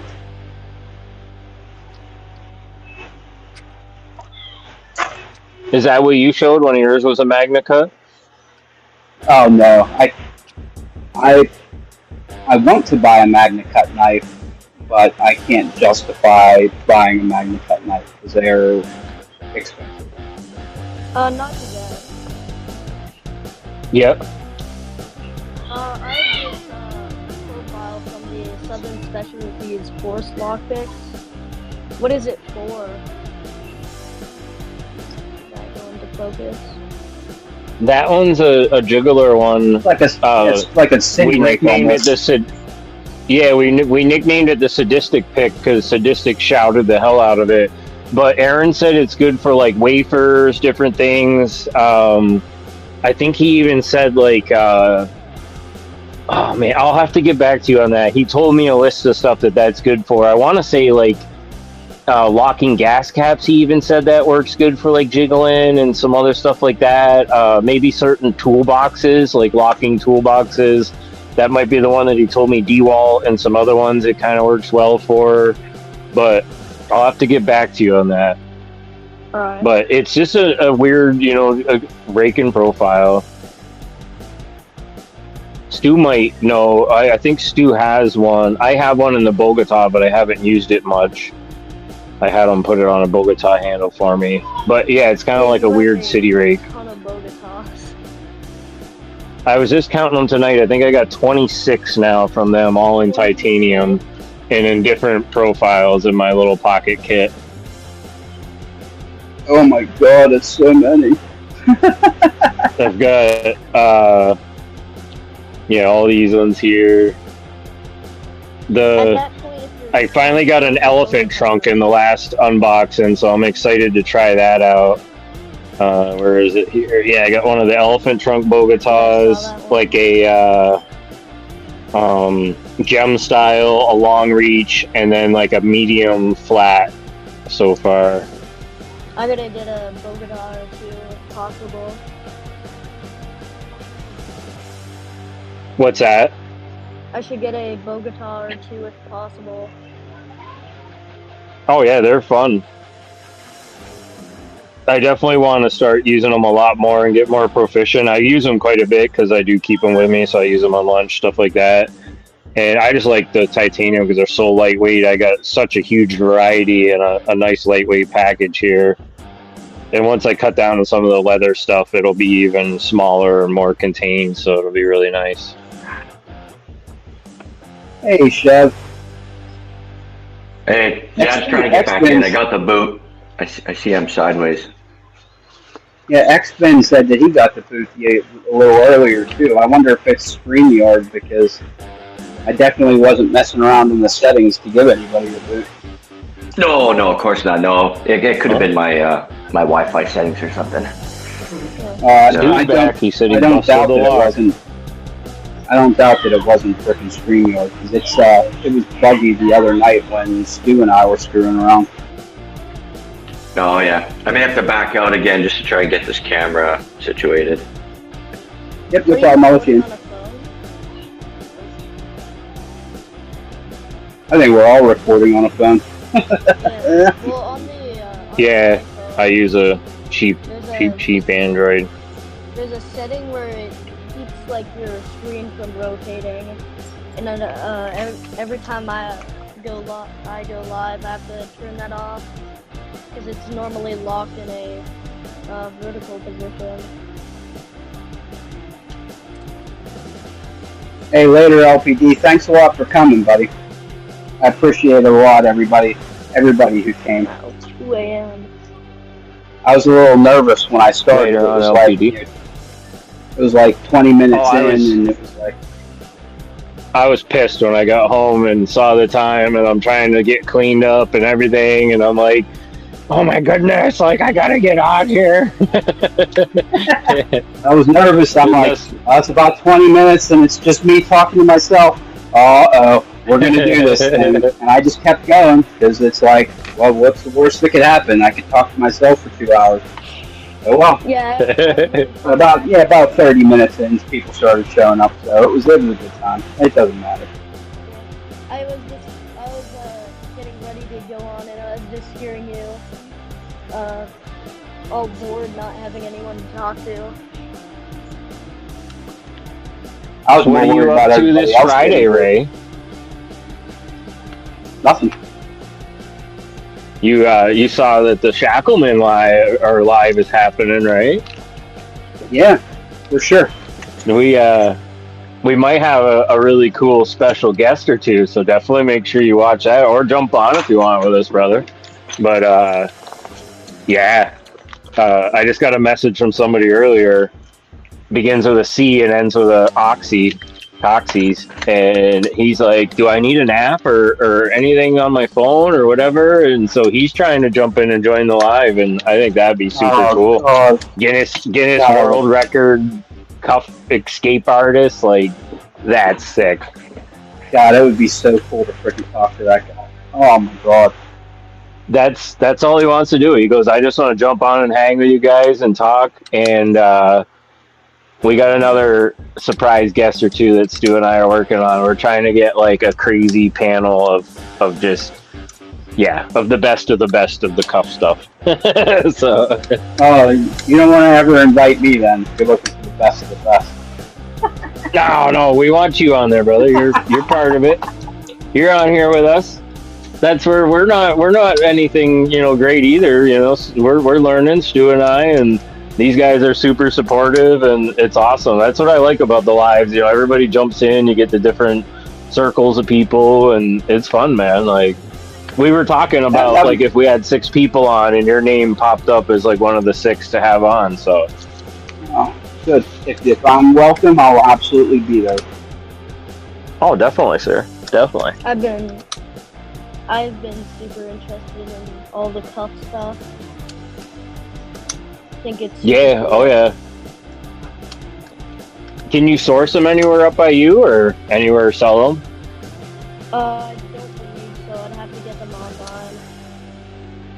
Yeah. I remember Lock Junkie saying he had a hard time. Yeah. Also, What's he looking for? A kid asking for handcuffs. Don't imagine that would go Yeah. well. What's he looking for? Handcuffs? Oh, you know what? I actually heard that they were kind of difficult to get in some... Where the heck was it? Was it Australia, maybe? That you need to have, like, some kind of license or something in order to get them? Yep. Yeah. Yeah, they're, like, not allowed to have them, Dark was saying. Dark Arts. Yep, that's exactly who we were talking to. Yep, that makes sense. Yep. Yeah, I think we were all on that live the other day together. Yeah, and he said that they're like forbidden over there. Yeah. Even over in where Deadlocks is in the UK, they can't get them shipped to them from the US because they're considered torture devices, and they can buy them over there, but they can't have them shipped over from the US. I'm like, that's freaking crazy. That's odd, yeah. Like, I'm ordering handcuffs. Yeah. I'm not getting like a pair of agony or anything. Yeah. You'll have to Google that one if you don't know what it is, because it's freaking hilarious. What did you say? What was it again? Pair of agony. Oh, yeah. I think I've heard it. I'll check that out.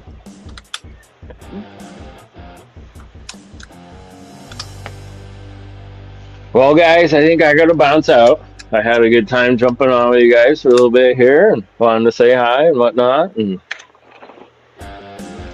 yeah, it was a Appreciate good time. I it. really Yeah. appreciate everybody coming out. I think maybe Yeah, we'll give it maybe 10 more minutes for everybody to wrap up what they're doing and maybe wrap it up here in about 3.5 hours. That would be about That's a good one. 8:30. Yeah, very successful live.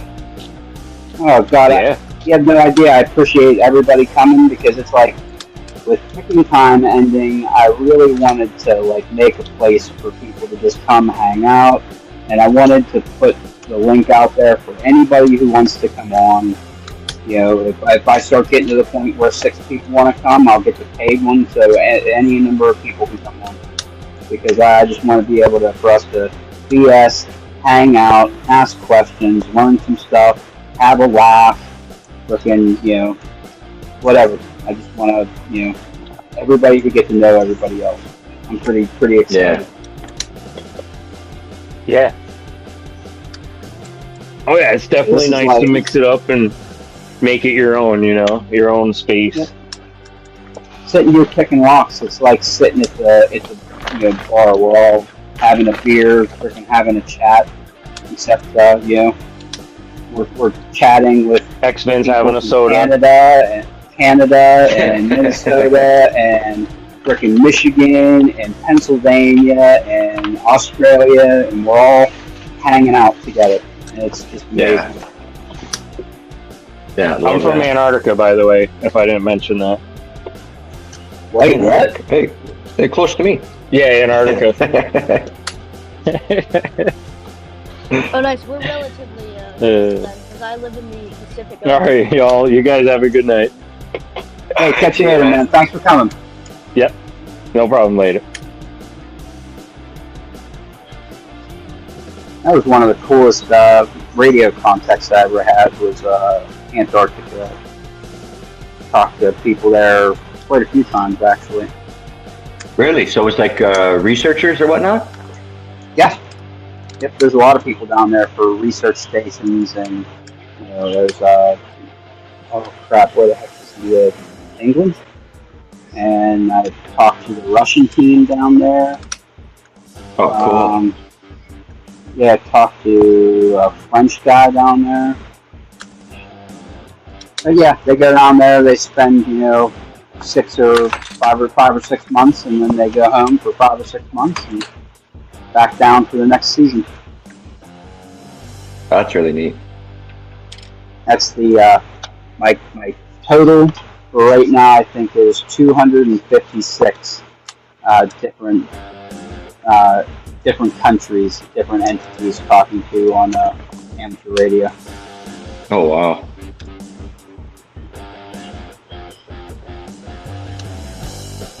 Coolest one was last year. They had an expedition to what's called Bouvet Island. It's a sub-Antarctic island in the middle of the ocean, and it is the most remote place on the planet Earth. Like, there's been more people have stepped foot on the moon than go to that island.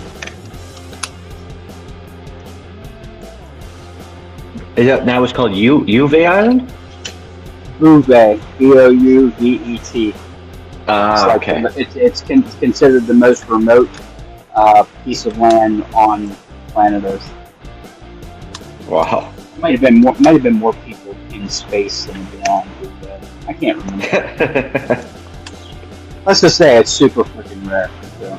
Right. The only place that's more rare to talk to on the radio is North Korea, and that's because they kill you if you have it. Yeah, that's right.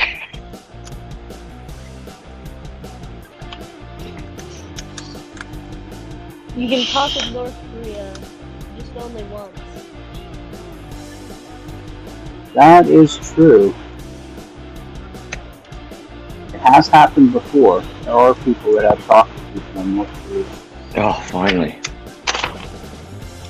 What would you bust? Just the 54 TX50, the ABIS. It was kicking my butt. Bidding's a little bit on the tough side. It's a bit of an ugly bidding. Tough to see there. But yeah, it was just killing me. I think I picked it too much. I think it's got the aluminum pins in it. I cannot believe, 2 days ago, I didn't find a lock for anything, and I just lined it up with the key, and I put a little marker mark, and now I've sort of memorized where to put it in.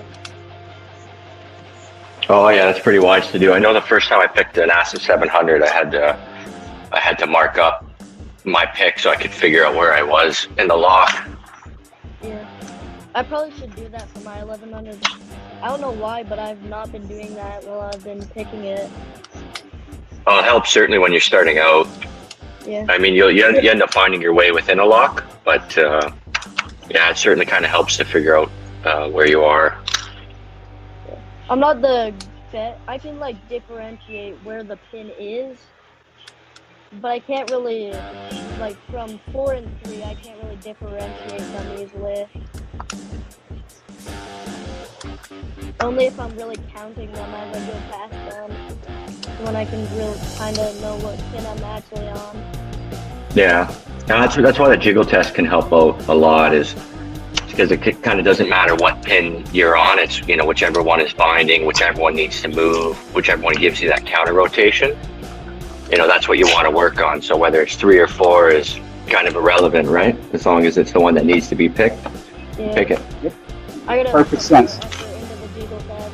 I find for the first little bit, I just kind of loosely pick what feels binding, and then after I get into a full set, I kind of jiggle to see which is giving, what's counter rotating and anything else. I'm gonna pick one more rock and then shut her down for the night. No. Yeah, I'm with you because my picking abilities are waning. I tell you, Combing the same I block for like 10 have picked minutes. on picking time quite a few times, and I've picked on a couple lives of my own now. And I'll tell you that I feel like I do better on my own lives because I'm in a better mood. Yeah, We'll consider that fact. We'll consider that fact. Even though there's no way to prove it. Right. Yeah, what's up? You have a Brinks laminated padlock, right? I have a Brinks commercial laminated padlock. Could I see it? Yeah. You grab it.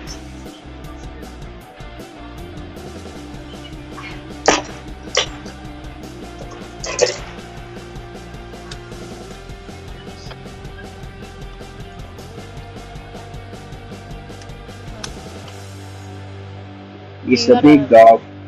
A brass one? You said a black one? A brass. I do have a brass one.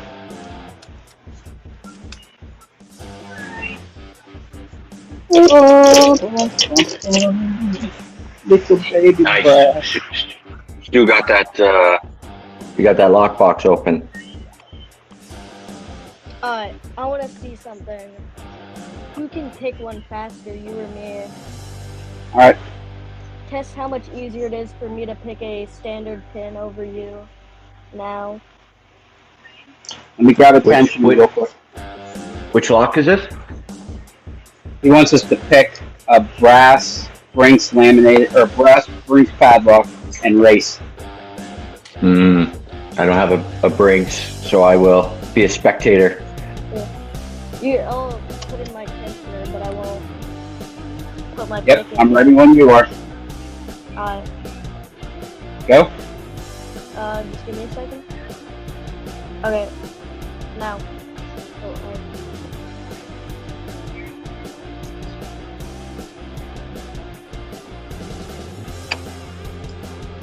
Ooh, I messed up. Open. Got it at like the same time. That was pretty close. Nicely done, X-Men.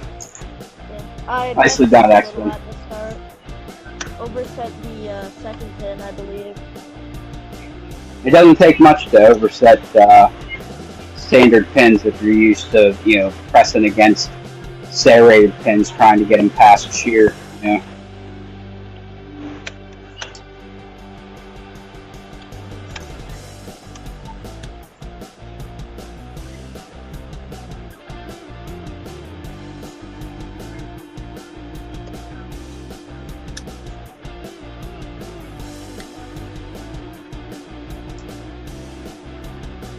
Yeah, I find this one easier to do bottom of keyway.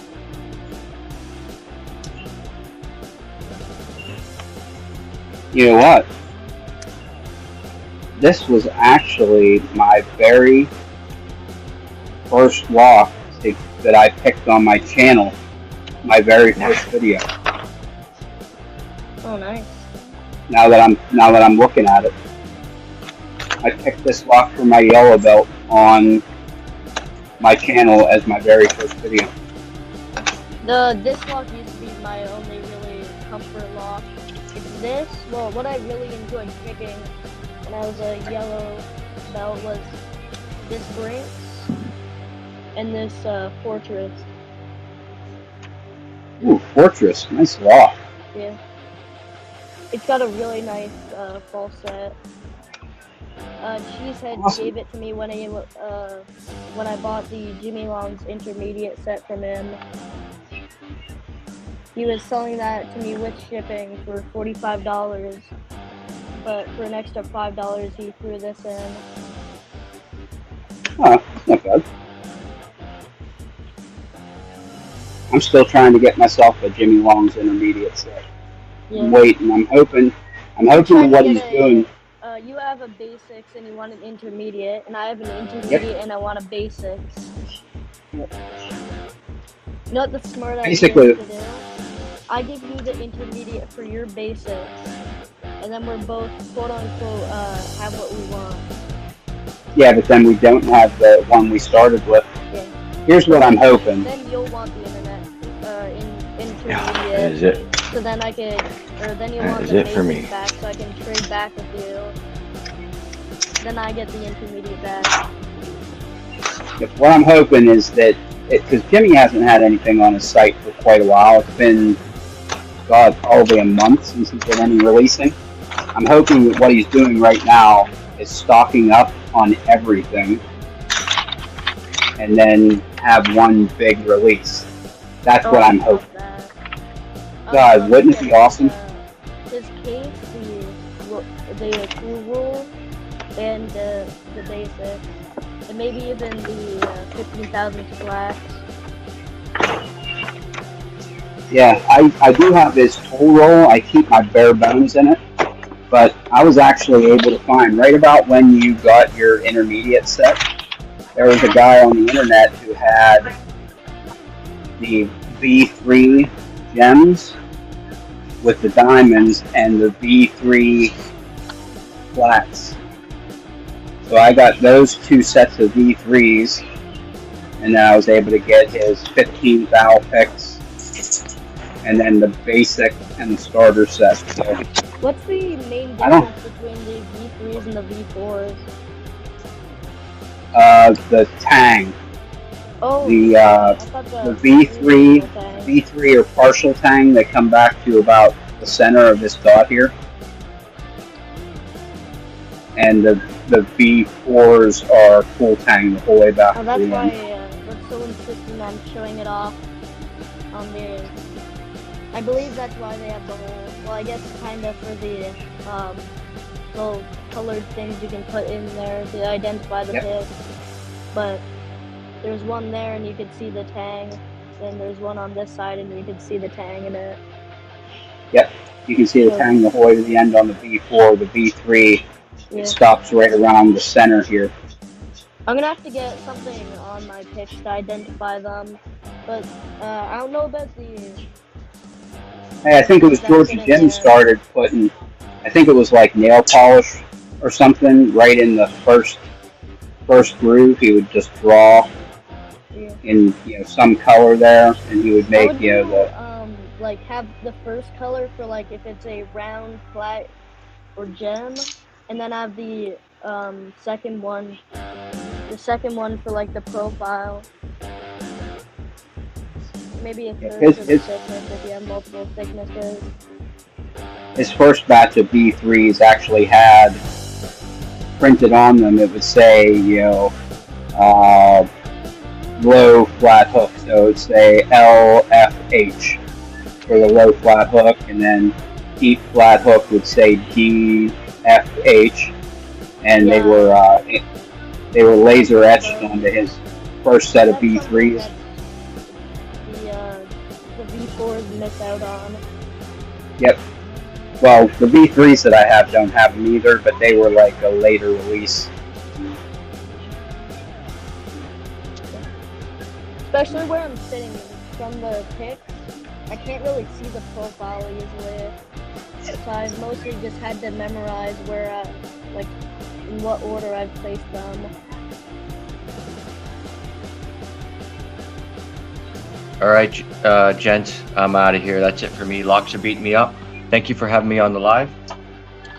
Hey, you are welcome absolutely anytime. I had a ton of fun talking with you, getting to know you, busting some locks with you. Thank you so much for coming, man. Come Yeah, back me again. too. I'll be back for sure. See you guys. All right, appreciate it, man. Catch you later. All right, X-Ben, I will catch you later as well. I'm going to wrap it up for the night and go kiss my wife goodnight and tell her how much I appreciate her letting me pick locks online for 3.5 hours. Well, see you, man. And yeah, and everybody else who came to hang out, chat with us, thank you so much for coming. This is just the beginning. I can't wait. I'm having so much fun with you guys, and I hope to have each and every one of you on here. So thank you so much, and I'll see you next week, next Wednesday at 5 p.m. Bye-bye.